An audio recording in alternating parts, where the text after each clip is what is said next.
വിശദമായ വാർത്തകളിലേക്ക് കടക്കുകയാണ്. ശിരൂരിലേക്കാണ് ആദ്യം നമ്മൾ പോകുന്നത്. ശിരൂരിൽ അർജുനായുള്ള തെരച്ചിൽ ഇന്ന് 4ാം ദിനത്തിലേക്ക് കടന്നിരിക്കുന്നു. റിട്ടയർഡ് മേജർ ജനറൽ ഇന്ദ്രപാലൻ അടയാളപ്പെടുത്തിയ CP4-ലാണ് ഇന്ന് തെരച്ചിൽ നടക്കുക.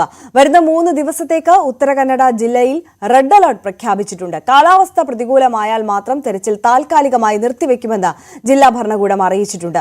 അർജുന്റെ ലോറിയുടെ കാര്യമായ ഭാഗങ്ങളൊന്നും ലഭിക്കാത്ത സാഹചര്യത്തിൽ വലിയ കേടുപാടുകളൊന്നും സംഭവിച്ചിട്ടുണ്ടാകില്ല എന്ന നിഗമനത്തിലാണ് ദൌത്യസംഘം. വിവരങ്ങളുമായി KV ബൈജു ശിരൂരിൽ നിന്ന് നമുക്കൊപ്പം ചേരുകയാണ്. ബൈജു, ഇവിടെ ഇപ്പോൾ ഇന്നത്തെ ഒരു വില്ലൻ എന്ന് പറയുന്നത് പ്രതികൂലമായ കാലാവസ്ഥയാണ്. ഇപ്പോൾ നമുക്ക് ബൈജുവിന്റെ ഫ്രെയിമിൽ കാണുമ്പോൾ മനസ്സിലാകുന്നുണ്ട് അവിടെ ശക്തമായ മഴ പെയ്യുന്നുണ്ട് എന്നുള്ളത്. ഇത് തിരച്ചിലിനെ ബാധിച്ചിട്ടുണ്ടോ? ഇന്ന് 9 മണിക്ക് ആരംഭിക്കുമെന്നുള്ളതാണ് നേരത്തെ അറിയിച്ചിരുന്ന വിവരമെന്നാണ് മനസ്സിലാക്കുന്നത്. ആരംഭിക്കാൻ കഴിഞ്ഞിട്ടുണ്ടോ തെരച്ചിൽ?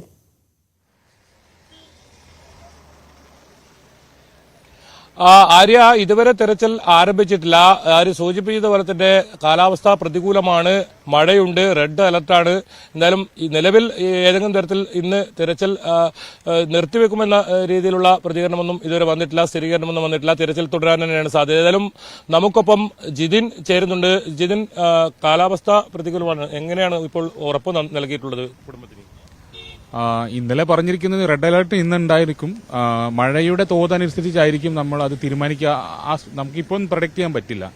മഴയുടെ തോത് കൂടുതലാണെങ്കിൽ ചിലപ്പോൾ നിർത്തിവെക്കാനുള്ള സാധ്യത ഉണ്ട്. ഏത് മേഖലകളിലായിരിക്കും ഇന്ന് പരിശോധന? എന്താണ് നൽകി? ഇന്ന് CP4 കേന്ദ്രീകരിച്ചിട്ടുള്ള CP4 CP3 കേന്ദ്രീകരിച്ചുള്ള ഒരു തെരച്ചിലായിരിക്കും നമുക്ക് ഇന്ന് കാണാൻ സാധ്യമാകുക എന്നാണ് അവർ അറിയിച്ചിരിക്കുന്നത്. അതിൽ വേറെ എന്തെങ്കിലും മാറ്റം ഉണ്ടാകുമോ അറിയില്ല. ഇന്നലെ പറഞ്ഞിരിക്കുന്ന രീതി അനുസരിച്ച് ഇപ്പോഴും ഡ്രഡ്ജറും ആ ഭാഗത്ത് തന്നെയാണ് ഉള്ളത്. ഡ്രഡ്ജിങ് ഓൾറെഡി സ്റ്റാർട്ട് ചെയ്ത് കഴിഞ്ഞിരിക്കുന്നു. ഇപ്പം തീർച്ചയായിട്ടും ഈ മേഖലകളിൽ കേന്ദ്രീകരിച്ച്, അതായത് മാർക്ക് ചെയ്ത ഈ മേഖലകളിൽ കേന്ദ്രീകരിച്ച് തന്നെയാണ് കൂടുതലായിട്ടും തിരച്ചിൽ ആരംഭിക്കുക എന്നാണ് ഇന്നലെ അറിയിച്ചിരിക്കുന്നത്. അതിനുശേഷം മറ്റ് മേഖലകളിലേക്ക് കേന്ദ്രീകരിച്ചുള്ള തിരച്ചിലും ആരംഭിക്കും. ഇന്നലെ നമുക്ക് അർജുന്റെ ലോറിയുടെ ഒരു പാർട്ട് 100% ഉറപ്പിക്കാൻ പറ്റുന്ന ഒരു പാർട്ട് കിട്ടി കഴിഞ്ഞിരിക്കുന്നു. അപ്പോൾ ആ ഭാഗം കേന്ദ്രീകരിച്ചുള്ള തെരച്ചിൽ ഇന്ന് വൈകുന്നേരത്തോടെ ആരംഭിക്കുമെന്ന് തന്നെയാണ് അറിയിച്ചിരിക്കുന്നത്.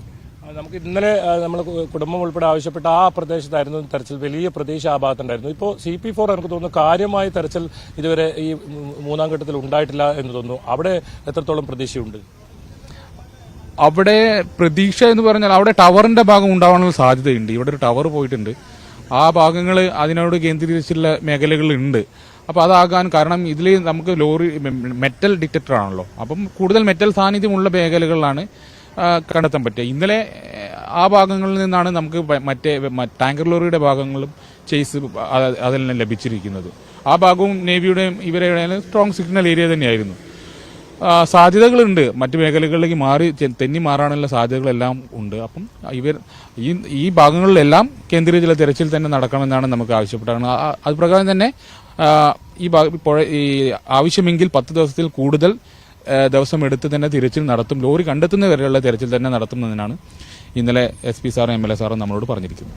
അത് മറ്റൊരു ആശങ്ക ഉണ്ടായി. ഇന്നലെ ഈ തെരച്ചിൽ ദൌത്യം ഒരുപക്ഷെ നിർത്തിവെച്ചേക്കാമെന്നൊരു സംശയം വരെ ഇന്നലെ ഉണ്ടായിരുന്നു. ആ സമയത്താണ് MLAയും SPയും ഉൾപ്പെടെയുള്ളവർ കുടുംബവുമായി സംസാരിച്ചത്. നമുക്ക് എന്തുറപ്പാണ് ഇപ്പോൾ ലഭിച്ചിട്ടുള്ളത്? ഏത് അറ്റം വരെ പോകുമെന്നാണ് ഇപ്പോൾ ജില്ലാ ഭരണകൂടം ഉറപ്പ് നൽകിയിട്ടുള്ളത്? അവരുടെ ഭാഗത്തു നിന്നുള്ള ഉറപ്പ്, MLA തന്നിരിക്കുന്ന ഉറപ്പും SP സാർ തന്നിരിക്കുന്ന ഉറപ്പും എന്ന് വെച്ചാൽ ലോറി കണ്ടെത്തുന്നത് വരെയുള്ള തെരച്ചിൽ അത് ചിലപ്പോൾ 10 ദിവസത്തിൽ കൂടുതൽ ആവശ്യമുണ്ടെങ്കിൽ അത് അവർ ചെയ്യുമെന്നാണ് ഇന്നലെ ഞങ്ങളെ അറിയിച്ചിരിക്കുന്നത്. ഇന്ന് ഇപ്പോൾ ഇന്ദ്രപാൽ എത്തുന്നുണ്ട്, അത് എത്രത്തോളം പ്രതീക്ഷയുണ്ട്? അവര് ആ മാർക്ക് ചെയ്ത ഭാഗങ്ങൾ എക്സാക്ട് ഒന്ന് കാണിച്ചു കൊടുക്കുന്നുള്ള വേറെ ഡയറക്ഷൻ ഒന്നും അദ്ദേഹത്തിന്റെ ഭാഗത്തുനിന്ന് ഉണ്ടാവില്ല. അദ്ദേഹം മാർക്ക് ചെയ്ത ഭാഗം കറക്റ്റ് അവരെ കൊണ്ട് ഡ്രഡ്ജ് ചെയ്യിക്കും, അത്രയേ ഉള്ളൂ. അല്ലാതെ കൂടുതൽ കേന്ദ്രീകരിച്ചിട്ടൊന്നും അദ്ദേഹം ഉണ്ടാകുകയില്ല. കുറച്ച് സമയം, അല്പസമയം മാത്രമേ അദ്ദേഹം ഇവിടെ ഉണ്ടാവുകയുള്ളൂ. നിലവിൽ ഡ്രഡ്ജർ ഉപയോഗിച്ചുകൊണ്ടുള്ള തെരച്ചിൽ അതിൽ നമുക്ക് തൃപ്തി?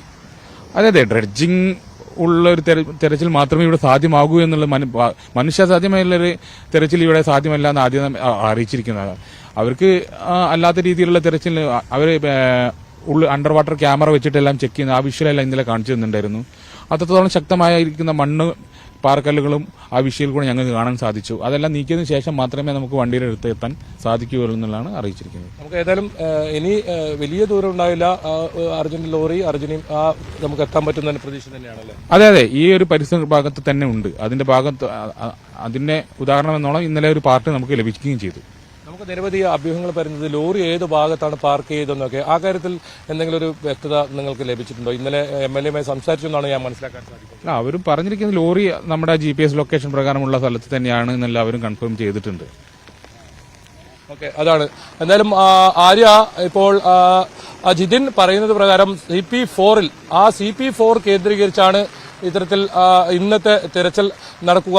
കാലാവസ്ഥ വളരെ പ്രതികൂലമായി വരുന്നു. നമുക്കത് ദൃശ്യങ്ങളിൽ തന്നെ കാണാം. ആര്യ ആ ഡ്രഡ്ജർ നിൽക്കുന്ന സ്ഥലത്ത് ഇപ്പോൾ ഡ്രഡ്ജർ പ്രവർത്തനം ആരംഭിച്ചിരിക്കുന്നതാണ് ഏറ്റവും പുതിയ വിവരം നമുക്ക് നൽകാൻ കഴിയുന്നത്. ആ ദൃശ്യങ്ങൾ തത്സമയ ദൃശ്യങ്ങൾ കാണാം. CP4 ഇന്ദ്രപാൽ അദ്ദേഹം അടയാളപ്പെടുത്തിയ ആ മേഖലകൾക്ക് കേന്ദ്രീകരിച്ചുള്ള ഡ്രഡ്ജിംഗ് ഇപ്പോൾ ആരംഭിച്ചിരിക്കുന്നു. കനത്ത മഴയിലും ഡ്രഡ്ജിംഗ് തുടരുന്നു എന്ന് തന്നെയാണ് ശിരൂരിൽ നൽകാൻ കഴിയുന്ന ഏറ്റവും പുതിയ വിവരം. ഏതായാലും അത്രത്തോളം വലിയ ശക്തമായ കാറ്റും മഴയും ഉണ്ടായാൽ മാത്രമേ താൽക്കാലികമായി ഒരു ദിവസമോ 2 ദിവസമോ മഴ കുറയുന്നവരെ നിർത്തിവെക്കൂ ഇന്നലെ കുടുംബത്തിന് ഉറപ്പ് നൽകിയിട്ടുണ്ട്. ആ സമയത്ത് തന്നെ നമ്മളിപ്പോൾ നിൽക്കുന്നതിന് എതിർവശം ആ മലയുടെ ദൃശ്യങ്ങൾ കൂടി ഒന്ന് കാണുന്നത് നല്ലതായിരിക്കും. എത്രത്തോളം അപകടകരമായ ഒരു സാഹചര്യമാണ് നമ്മൾ നിൽക്കുന്ന ഈ സ്ഥലം എന്ന് ഒന്ന് കാണുന്നത് നല്ലതായിരിക്കും. നമുക്ക് ആ ക്യാമറ കൃത്യമായി ആ ദൃശ്യങ്ങൾ കാണിച്ചു തരും. ഇവിടെ നിന്നാണ് ആ വലിയ മണ്ണിടിച്ചിലുണ്ടായത്. ഇപ്പോഴും വലിയ അപകടാവസ്ഥയിൽ തന്നെയാണ് ആ പ്രദേശമുള്ളത്. നമുക്കിപ്പോൾ ദൃശ്യങ്ങളിൽ നിന്ന് കൃത്യമായി കാണാം. ശക്തമായ മഴ വരുമ്പോൾ അവിടെ നിന്നും ചെറിയ തോതിലുള്ള മണ്ണൊക്കെ ഇങ്ങനെ ഇടിഞ്ഞു വരുന്ന രീതിയിൽ നമുക്ക് കാണാം. ഒപ്പം വലിയ തോതിൽ വെള്ളം ആ ഭാഗത്തുനിന്നും ഇങ്ങനെ ഒഴുകി വരുന്ന ഒരു അവസ്ഥ കൂടിയുണ്ട്. ഈ മഴ ഇത്രത്തോളം കുറച്ച് മണിക്കൂറുകൾ കൂടി തുറന്നാൽ ഒരുപക്ഷെ ഇവിടെ നിൽക്കുന്നത് പോലും വലിയ അപകടമായിരിക്കും. ഇവിടെ ഇത്തരത്തിൽ നിൽക്കാൻ പോലും അനുമതി നൽകാത്ത സാഹചര്യം പോലും ഉണ്ട്. അതുമാത്രമല്ല നിരവധി വാഹനങ്ങളാണ് ഇതുവഴി കടന്നു പോകുന്നത്. ഇത് പ്രധാനപ്പെട്ട NH66 പൂനെ മംഗലാപുരം ദേശീയപാതയാണ്. ഒരുപാട് വാഹനങ്ങൾ പോകുന്ന സ്ഥലമാണ്. എന്തായാലും ഇപ്പോൾ ആ ഡ്രഡ്ജിങ്ങിന്റെ വിഷ്വലിലേക്ക് തന്നെ പോയാൽ ആ ദൃശ്യങ്ങളിൽ നമുക്ക് കാണാം. ആ ഡ്രഡ്ജിംഗ് ഇപ്പോൾ കനത്ത മഴയിലും ആരംഭിച്ചിരിക്കുന്നു. CP4 വളരെ നിർണായകമായ ആ പ്രദേശം അവിടെ കേന്ദ്രീകരിച്ചാണ് ഇപ്പോൾ ഈ ഡ്രഡ്ജിംഗ് നടക്കുന്നത്. പുഴയിലെ വെള്ളം അല്പം ഉയർന്നിട്ടുണ്ട്. ഇനി ഇതിലും കൂടുതൽ വെള്ളം ഉയർന്ന ഒരു പക്ഷേ ആ ഡ്രഡ്ജിംഗ് തടസ്സപ്പെട്ടേക്കാം. കാരണം 5.5 മീറ്റർ മാത്രമാണ് ആ യന്ത്രക്കൈയുടെ ആ ഡ്രഡ്ജിങ്ങിന്റെ സംവിധാനത്തിന് ഉപയോഗിച്ച് മണ്ണെടുക്കാനുള്ള സാധ്യതയുള്ളത്. എന്നാൽ നിലവിൽ നമുക്ക് ദൃശ്യങ്ങളിൽ നിന്ന് കാണാം അതിന്റെ പുഴയുടെ അടിത്തട്ടിലേക്ക് ആ യന്ത്രമെത്തി അതിൽ നിന്ന് മണ്ണ് പുറത്തേക്ക് മാറ്റുന്നത് കൃത്യമായി ദൃശ്യങ്ങളിൽ കാണാം. എന്തായാലും വലിയ ലോഹഭാഗം കണ്ടെത്തിയ CP4 അതിനിർണായകമാണ്. ആ മേഖല കേന്ദ്രീകരിച്ചാണ് ഇന്നത്തെ തെരച്ചിൽ. എന്തായാലും ഇത് അവസാനഘട്ട തെരച്ചിലാണ്. ഇനി എത്രയും പെട്ടെന്ന് അർജുന്റെ ലോറിയിലേക്കുമുള്ള ആ തെരച്ചിൽ ഊർജിതമായി നടത്തേണ്ടതുണ്ട്. നേവിയുടെ സംഘം ഇതുവരെ എത്തിയിട്ടില്ല. മുങ്ങൽ വിദഗ്ധർക്ക് ഒരു പക്ഷേ അടിയൊഴുക്കൊക്കെ അല്പം വർദ്ധിക്കാനുള്ള ഒരു സാഹചര്യമുണ്ട്. നിലവിൽ ഒരു നോട്ട്സിന് മുകളിലേക്ക് ഇപ്പോൾ അടിയൊഴുക്ക് വന്നിട്ടുണ്ടെന്നാണ് നമുക്ക് വിവരം ലഭിച്ചിരിക്കുന്നത്. ഇന്ന് നേവിയുടെ നേതൃത്വത്തിൽ ആ അടിയൊഴുക്ക് സംബന്ധിച്ച് പരിശോധന നടക്കുമെന്ന് അറിയിച്ചിട്ടുണ്ട്. എത്രത്തോളം അടിയൊഴുക്ക് ഇപ്പോൾ കൂടിയിട്ടുണ്ട്, പരമാവധി 3 നോട്ട്സ് വരെയുള്ള അടിയൊഴുക്ക് അത് മുങ്ങൽ വിദഗ്ധർക്ക് ഏതെങ്കിലും തരത്തിൽ തടസ്സമാകുന്നില്ല. ഇപ്പോൾ മുങ്ങൽ വിദഗ്ധർ അടങ്ങുന്ന സംഘമുണ്ട് ഡ്രഡ്ജർ കമ്പനിയിൽ. അവരും ആദ്യം ഇറങ്ങി ഇത്തരത്തിൽ പരിശോധന നടക്കുന്നുണ്ട്. അവർ വ്യക്തമാക്കുന്നത് ഇത്തരത്തിൽ മണ്ണെടുത്ത് കഴിഞ്ഞാൽ മാത്രമേ അടിത്തട്ടിൽ എന്തൊക്കെ വസ്തുക്കൾ ഉണ്ട് എന്ന് പോലും കണ്ടെത്താൻ സാധിക്കുന്നില്ല. എന്തായാലും ടാങ്കർ ലോറിയുടെ തകർന്ന നിലയിലുള്ള പല ഭാഗങ്ങളിലും ലഭിച്ച സ്ഥലം കൂടിയാണത്. ഈ ലക്ഷ്മണ നായിക്കിന്റെ കടയിൽ നിന്നും ഒലിച്ചുപോയ കാണാതായ സ്കൂട്ടർ കഴിഞ്ഞ ദിവസം കണ്ടെടുത്ത സ്ഥലമാണ്. ലോറിയുടെ 2 ടയർ ലഭിച്ച സ്ഥലമാണ്. CP1-ലാണ് ഇന്നലെ 4 ടയറുകൾ ലഭിച്ചത്. ആ ലോറിയുടെ 6 ടയറുകൾ ഇതുവരെയായി ലഭിച്ചു. എന്തായാലും അപ്പോഴും ചെറിയൊരു ഭാഗം മാത്രമാണ് നമ്മുടെ പ്രിയപ്പെട്ട അർജുന്റെ ആ ലോറിയുടെ കണ്ടെത്താൻ സാധിച്ചത്. ഏതായാലും അതിൽ കൂടുതൽ ഏതെങ്കിലും ഭാഗങ്ങൾ ഇപ്പോൾ ഡ്രഡ്ജ് ചെയ്യുന്ന സ്ഥലത്ത് നിന്ന് ലഭിച്ചാൽ പിന്നീട് ഊർജിതമായ തിരച്ചിൽ ആ പ്രദേശം കേന്ദ്രീകരിച്ചുണ്ടാവും. എന്തായാലും മഴയുടെ ആ ശക്തി നമുക്ക് കാണാം. അത് വർദ്ധിച്ചു വരുന്നു. ഒരു പക്ഷേ വലിയ കാറ്റൊക്കെ വരുന്ന ഒരു കാലാവസ്ഥയാണ്. 3 ദിവസത്തേക്കാണ് റെഡ് അലർട്ട് ഉള്ളത്. എന്തായാലും നിലവിൽ ആ കാലാവസ്ഥ മുന്നറിയിപ്പ് പോലെ തന്നെയാണ് കാര്യങ്ങളുള്ളത്. അത്രത്തോളം ശക്തമായ മഴ ഇപ്പോൾ വരുന്നു. തുടക്കത്തിൽ രാവിലെ ഉണ്ടായിരുന്ന തരത്തിലുള്ള ചെറിയ മഴയല്ല, മഴ കൂടിയിരിക്കുന്നു. വെള്ളം വേലിയേറ്റ സമയമായതുകൊണ്ട് തന്നെ സാധാരണ നിലയിൽ ഈ സമയത്ത് വെള്ളം കയറാറുണ്ട്, കൂടുതൽ വരാറുണ്ട്. ഇപ്പോൾ മഴ കൂടി വരുന്ന സാഹചര്യത്തിൽ അത് ഈ പാലത്തിന്റെ ഭാഗത്തേക്കുള്ള ദൃശ്യം കൂടി അഖിൽ ഓട്ടുപാറ നമുക്ക് കാട്ടിത്തരും. ആ പാലത്തിന്റെ ഭാഗത്തേക്കുള്ള ദൃശ്യം ഒന്ന് കാണാം. അത്രത്തോളം ഇരുണ്ട കാലാവസ്ഥയാണ്. ആ പാലം നമുക്ക് കാണാൻ പോലും കഴിയാത്ത രീതിയിൽ ആ ദൃശ്യം കൃത്യമായി കാണാം. എന്താണ് ഗംഗാവലി പുഴയിലെ ശിരൂരിലെ ആ കാലാവസ്ഥ എന്നത് ഈ ദൃശ്യം കാട്ടിത്തരും. ആ പാലം പോലും നമുക്ക് ചെറിയ തോതിലേ ഇപ്പോൾ കാണാൻ കഴിയുന്നുള്ളൂ. ആ ഭാഗങ്ങളിൽ കൊങ്കൺ മേഖലകളിലെ മുഴുവൻ നദികളിലെ വെള്ളവും വന്നു ചേരുന്ന വഴിയാണ് ഇപ്പോൾ ദൃശ്യങ്ങളിൽ കാണുന്നത്. ആ പാലം ഇപ്പോൾ നമുക്ക് കാഴ്ച കുറവ്, അത്രത്തോളം മഴയുടെ ആ ശക്തി കൊണ്ട് അത് നേരത്തെയൊക്കെ നല്ല രീതിയിൽ ഇവിടുന്ന് കാണുന്നുണ്ടായിരുന്നു. അത്രത്തോളം മഴ ഭാഗങ്ങളിലുണ്ട്. ഏതായാലും വെള്ളം കൂടാനുള്ള സാധ്യത കാണുന്നുണ്ട്. ഇതേ രീതിയിൽ കാലാവസ്ഥ തുടരുകയാണെങ്കിൽ ഇന്നത്തെ തിരച്ചിൽ ഒരുപക്ഷെ താൽക്കാലികമായി ഇന്ന് നിർത്തിവെച്ചേക്കാം. പക്ഷേ അങ്ങനെ ഒരു സ്ഥിതിയിലേക്ക് കാര്യങ്ങൾ കടക്കാതിരിക്കട്ടെ എന്ന് നമുക്കും ആഗ്രഹിക്കാം. കാരണം പ്രതികൂലമായ കാലാവസ്ഥ ഒരു വില്ലനായി അവിടെ ഇപ്പോൾ തുടരുന്നുണ്ട്. പക്ഷേ നിലവിൽ ഇപ്പോൾ ഡ്രെഡ്ജിംഗ് നടക്കുന്നുണ്ട് എന്നുള്ളത് നമ്മളെ സംബന്ധിച്ച് ആശ്വാസകരമായ കാര്യമാണ്. അർജുന്റെ കുടുംബത്തെ സംബന്ധിച്ച് വളരെ ആശ്വാസകരമായ കാര്യമാണ്. പക്ഷേ മഴ ഇനിയും കൂടിയാൽ ഇനിയിപ്പോൾ ബൈജു സൂചിപ്പിച്ചതുപോലെ ഈ തെരച്ചിൽ അസാധ്യമായി മാറും. പക്ഷേ ഇതിനിടയിൽ നമുക്ക് ആശ്വസിക്കാൻ കഴിയുന്ന ഒരു കാര്യം ബൈജു, എനിക്ക് തോന്നുന്നു ഇപ്പോൾ അല്പസമയം മുമ്പ് ബൈജുവിനോട് ജിതിൻ പറഞ്ഞല്ലോ, അവിടുത്തെ കാർവാർ MLA-യും SP-യും അവരുടെ കുടുംബത്തിന് വാക്ക് നൽകിയിരിക്കുകയാണ്. അർജുന്റെ ലോറി അർജുനെ കിട്ടുന്നത് വരെ ഈ തെരച്ചിൽ മുന്നോട്ട് കൊണ്ടുപോകാൻ അവർ തയ്യാറാണ് എന്നുള്ളത്. നേരത്തെ നമുക്കറിയാം 10 ദിവസം എന്നുള്ള ഒരു ടൈം ബാൻഡ് വെച്ചിരുന്നു. അതിനപ്പുറം ഈ തെരച്ചിൽ നീണ്ടുപോവുകയാണെങ്കിൽ അതിനും തയ്യാറാണ് എന്നുള്ള സന്നദ്ധത അറിയിച്ചിരിക്കുകയാണ്. അപ്പോൾ ഈ കാലാവസ്ഥ പ്രതികൂലമായി ഇപ്പോൾ 2-3 ദിവസം നിന്നാൽ പോലും ഈ തെരച്ചിൽ അതിനുശേഷം പുനരാരംഭിക്കുമെന്നുള്ള സൂചനയല്ലേ അത്?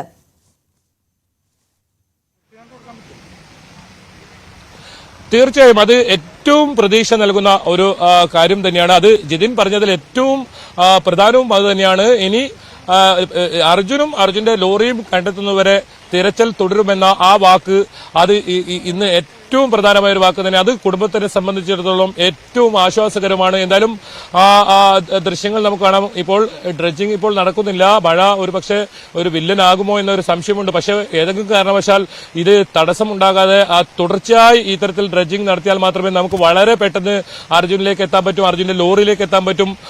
എന്തായാലും നമ്മൾ കഴിഞ്ഞ ദിവസങ്ങളിലൊക്കെ പറഞ്ഞതുപോലെ തന്നെ നമുക്കിനി സമയം കളയാനില്ല. 2 മാസം കഴിഞ്ഞിരിക്കുന്നു. ഇപ്പോൾ തന്നെ അത് വളരെ വൈകിയിരിക്കുന്നു. പ്രതികൂല കാലാവസ്ഥ കാരണമാണ് ഇത്രത്തോളം വൈകാൻ കാരണമായത്. എന്തായാലും ഈ നിലവിൽ ഏതെങ്കിലും തരത്തിൽ ആശങ്കപ്പെടേണ്ട സാഹചര്യം ഈ ദൌത്യം നിർത്തിവെക്കുന്ന കാര്യത്തിൽ ഇല്ല എന്ന് മാത്രമാണ് ഇപ്പോൾ ഏറ്റവും ആശ്വാസം. അപ്പോഴും മഴ ഒരു വില്ലനായി തന്നെ തുടരുന്നു. നമ്മൾ ആഗ്രഹിക്കുന്നത് ഈ ഡ്രഡ്ജിംഗ് വളരെ വേഗം നടത്തി ഈ ലോറി കണ്ടെത്തുക എന്നതാണ്. കാര്യപ്പെട്ട ഏതെങ്കിലും ഒരു ഭാഗം ലോറിയുടെ ഇപ്പോൾ ഡ്രഡ്ജിംഗ് നടത്തുന്ന മേഖലകളിൽ കിട്ടിക്കഴിഞ്ഞാൽ പിന്നീട് അത് എളുപ്പമാകും. ആ ഭാഗം കേന്ദ്രീകരിച്ച് വലിയ തോതിലുള്ള തെരച്ചിൽ നടത്തിയാൽ ഒരുപക്ഷെ വളരെ പെട്ടെന്ന് എത്താം. ഈ മണ്ണിനടിയിൽ പൂണ്ട നിലയിൽ ഉണ്ടെന്ന് തന്നെയാണ് ഇന്നലെ ഈ ഉപഗ്രഹ ചിത്രങ്ങളൊക്കെ ഈ കുടുംബത്തിന് അവർ ജില്ലാ ഭരണകൂടം കാണിച്ചു കൊടുത്തിരുന്നു. അതിൽ നിന്നും കൃത്യമായി മനസ്സിലാക്കുന്നത് വലിയ തോതിൽ മണ്ണ് അടിഞ്ഞു കൂടിയിട്ടുണ്ട്. ആ മണ്ണിനടിയിൽ ഉണ്ടാകും എന്ന് തന്നെയാണ്. വലിയ കേടുപാടുകൾ ഈ അർജുന്റെ ലോറിക്ക് ഉണ്ടായിട്ടില്ല എന്നാണ്. ആ ഡ്രഡ്ജിംഗ് ഇപ്പോഴും നടക്കുന്നുണ്ട്. എന്തായാലും ഡ്രഡ്ജിംഗ് തടസ്സപ്പെട്ടില്ല. അത് CP4 തൊട്ടരികിലേക്ക് നീങ്ങുന്ന ആ കാഴ്ചയാണ് നമുക്കിപ്പോൾ കാണാൻ സാധിക്കുന്നത്. ആ മരങ്ങൾ കാണുന്ന ഭാഗത്താണ് CP4 എന്ന് ഇന്ദ്രപാൽ അടയാളപ്പെടുത്തിയത്. അദ്ദേഹം ഇന്ന് ഉച്ചയ്ക്ക് 2 മണി വരെ ഉള്ളൂ. 2 മണിക്ക് ശേഷം അദ്ദേഹം പോകുന്നുണ്ട്. അതിനു മുമ്പ് അദ്ദേഹം നേരത്തെ മാർക്ക് ചെയ്ത ആ സ്ഥലം ഒരിക്കൽ കൂടി ഈ ഡ്രഡ്ജിംഗ് നടത്തുന്ന കമ്പനി അധികൃതർക്ക് കാട്ടിക്കൊടുക്കും, ആ നിർദ്ദേശങ്ങൾ നൽകും. ആ മേഖലകൾ കേന്ദ്രീകരിച്ച് കൃത്യമായി തിരച്ചിൽ നടത്തിയാൽ ലോറി കണ്ടെത്താനാകും എന്ന് തന്നെയാണ് ഇന്ദ്രപാൽ ഇന്നലെ പ്രതീക്ഷ വെച്ചു പുലർത്തിയത്. എന്തായാലും ആ മേഖല കേന്ദ്രീകരിച്ച് ഇന്ന് തിരച്ചിൽ നടത്തട്ടെ എന്ന് ഒടുവിൽ ജില്ലാ ഭരണകൂടം ഉൾപ്പെടെ തീരുമാനിക്കായിരുന്നു. 1-ലും 2-ലും ഭാഗികമായെങ്കിലും തിരച്ചിൽ നിർത്തിയ ഒരവസ്ഥയാണ്. ഇനി 4 ആണ്, ഈ CP4 ആണ് ഏറ്റവും പ്രധാനം. ആ മേഖലകളിൽ ഉള്ള തിരച്ചിലിൽ ഇനി ലോറി കണ്ടെത്താൻ കഴിയുമോ എന്നതാണ്. എന്തായാലും 2 മാസത്തിലധികമായി നമ്മൾ ഈ ചോദിക്കുന്ന ചോദ്യം അതിപ്പോഴും ചോദിക്കേണ്ടി വരുന്നു എന്നത് ഏറ്റവും സങ്കടകരം തന്നെ.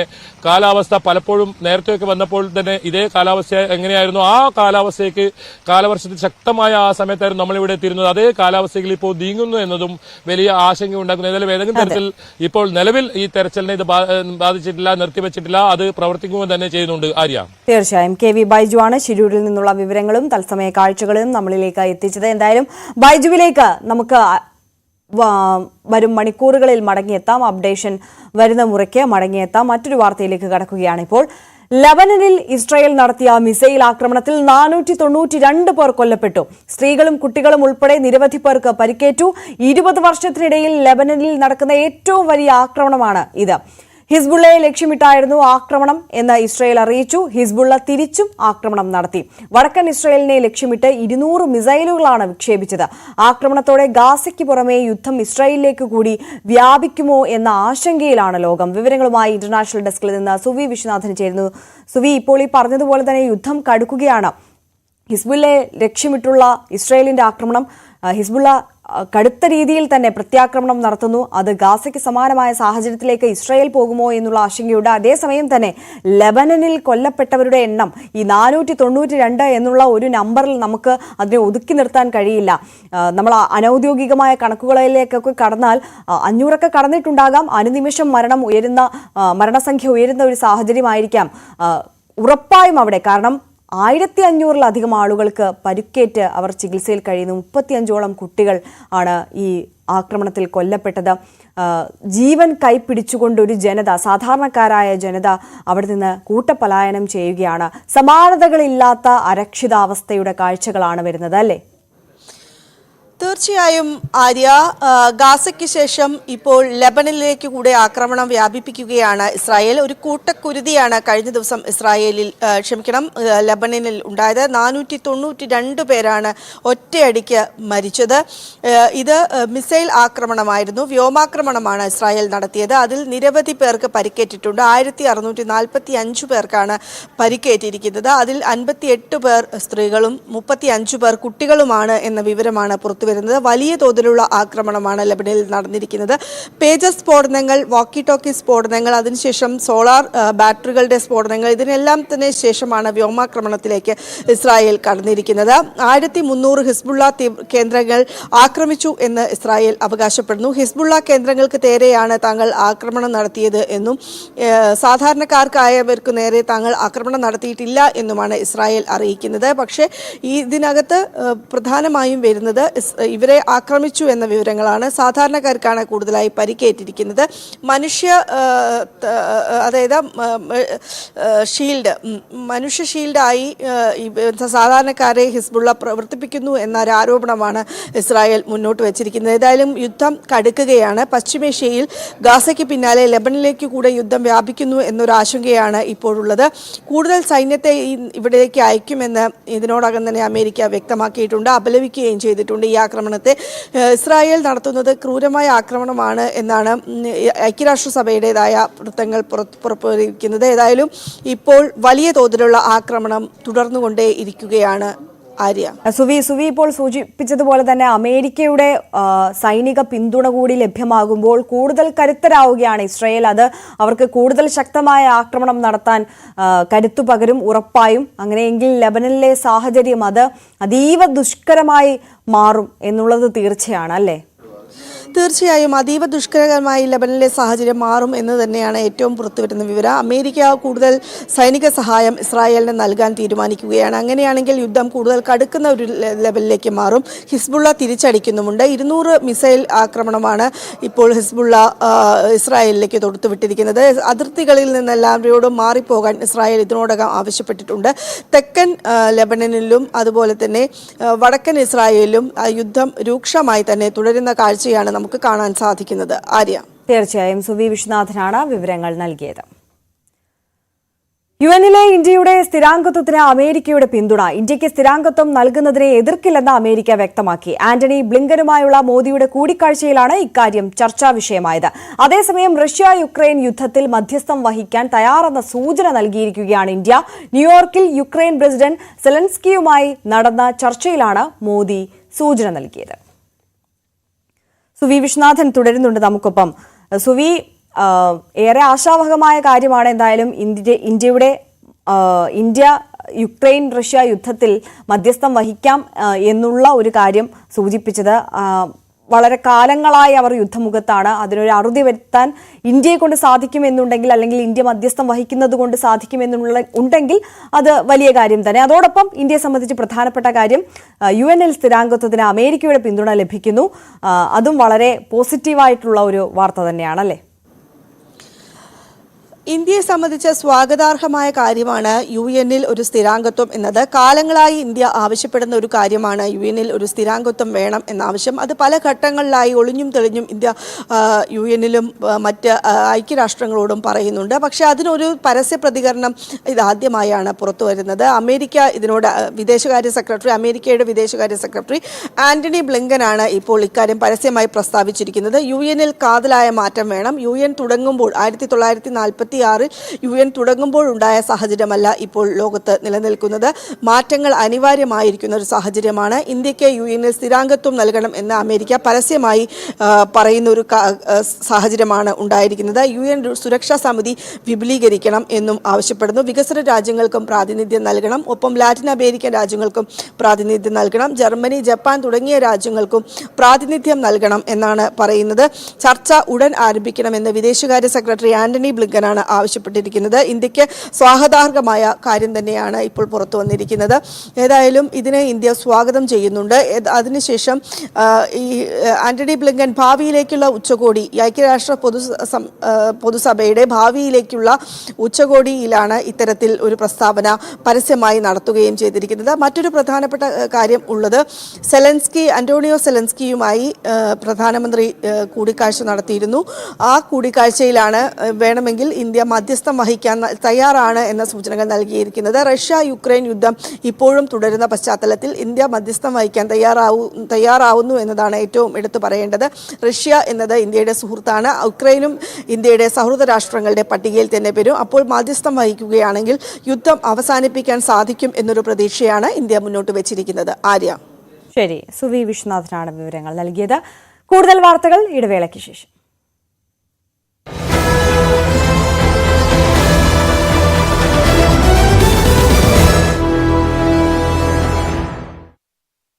ജീവി കൈകാര്യം ചെയ്യുന്ന ഉദ്യോഗസ്ഥരുടെ മനസ്സ് വന്യജീവിയേക്കാൾ അപ്പുറമായിട്ടുണ്ട്. പുലി കടിച്ചു കഴിക്കുന്നത് ഒന്നില്ലെങ്കിൽ വിശന്നിട്ടാണ്, അല്ലെങ്കിൽ ഭയപ്പെട്ടിട്ടാണ്. എന്തൊക്കെ സംഭവം നമ്മുടെ ഇവിടെ ഉണ്ടായി. ഒരു ഫോറസ്റ്റ് ഉദ്യോഗസ്ഥൻ മരണപ്പെട്ടിട്ട് ഇവിടെ ആ സഹോദരന്റെ ശവം പൊതുപ്രദർശനത്തിന് വെക്കാൻ ഡിവിഷണൽ ഓഫീസിൽ വെക്കാൻ പറ്റില്ല എന്ന് പറഞ്ഞു ഒരു DFO. ഇവിടെ നടപടി ഉണ്ടായോ ബഹുമാനപ്പെട്ട മന്ത്രി?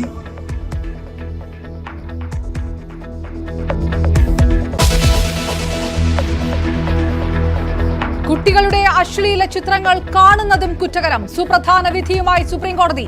ദൃശ്യങ്ങൾ ഡൗൺലോഡ് ചെയ്ത് സൂക്ഷിച്ചാലും പോക്സോ കേസ്. ചൈൽഡ് പോർണോഗ്രാഫി എന്ന പദം ഉപയോഗിക്കരുതെന്നും ഉത്തരവ്.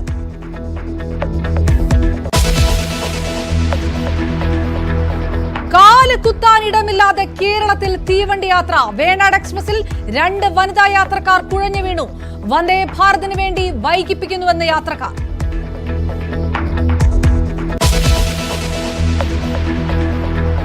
രാജ്യ തലസ്ഥാനത്ത് മുഖ്യമന്ത്രിയായി ചുമതലയേറ്റ അതിഷി മർലേന. കേജ്രിവാളിന്റെ കസേര ഒഴിച്ചിട്ടു. ഭരതനെ പോലെ ഭരിക്കുമെന്ന് അതിഷി. നാടകമെന്ന് പരിഹസിച്ച് BJP.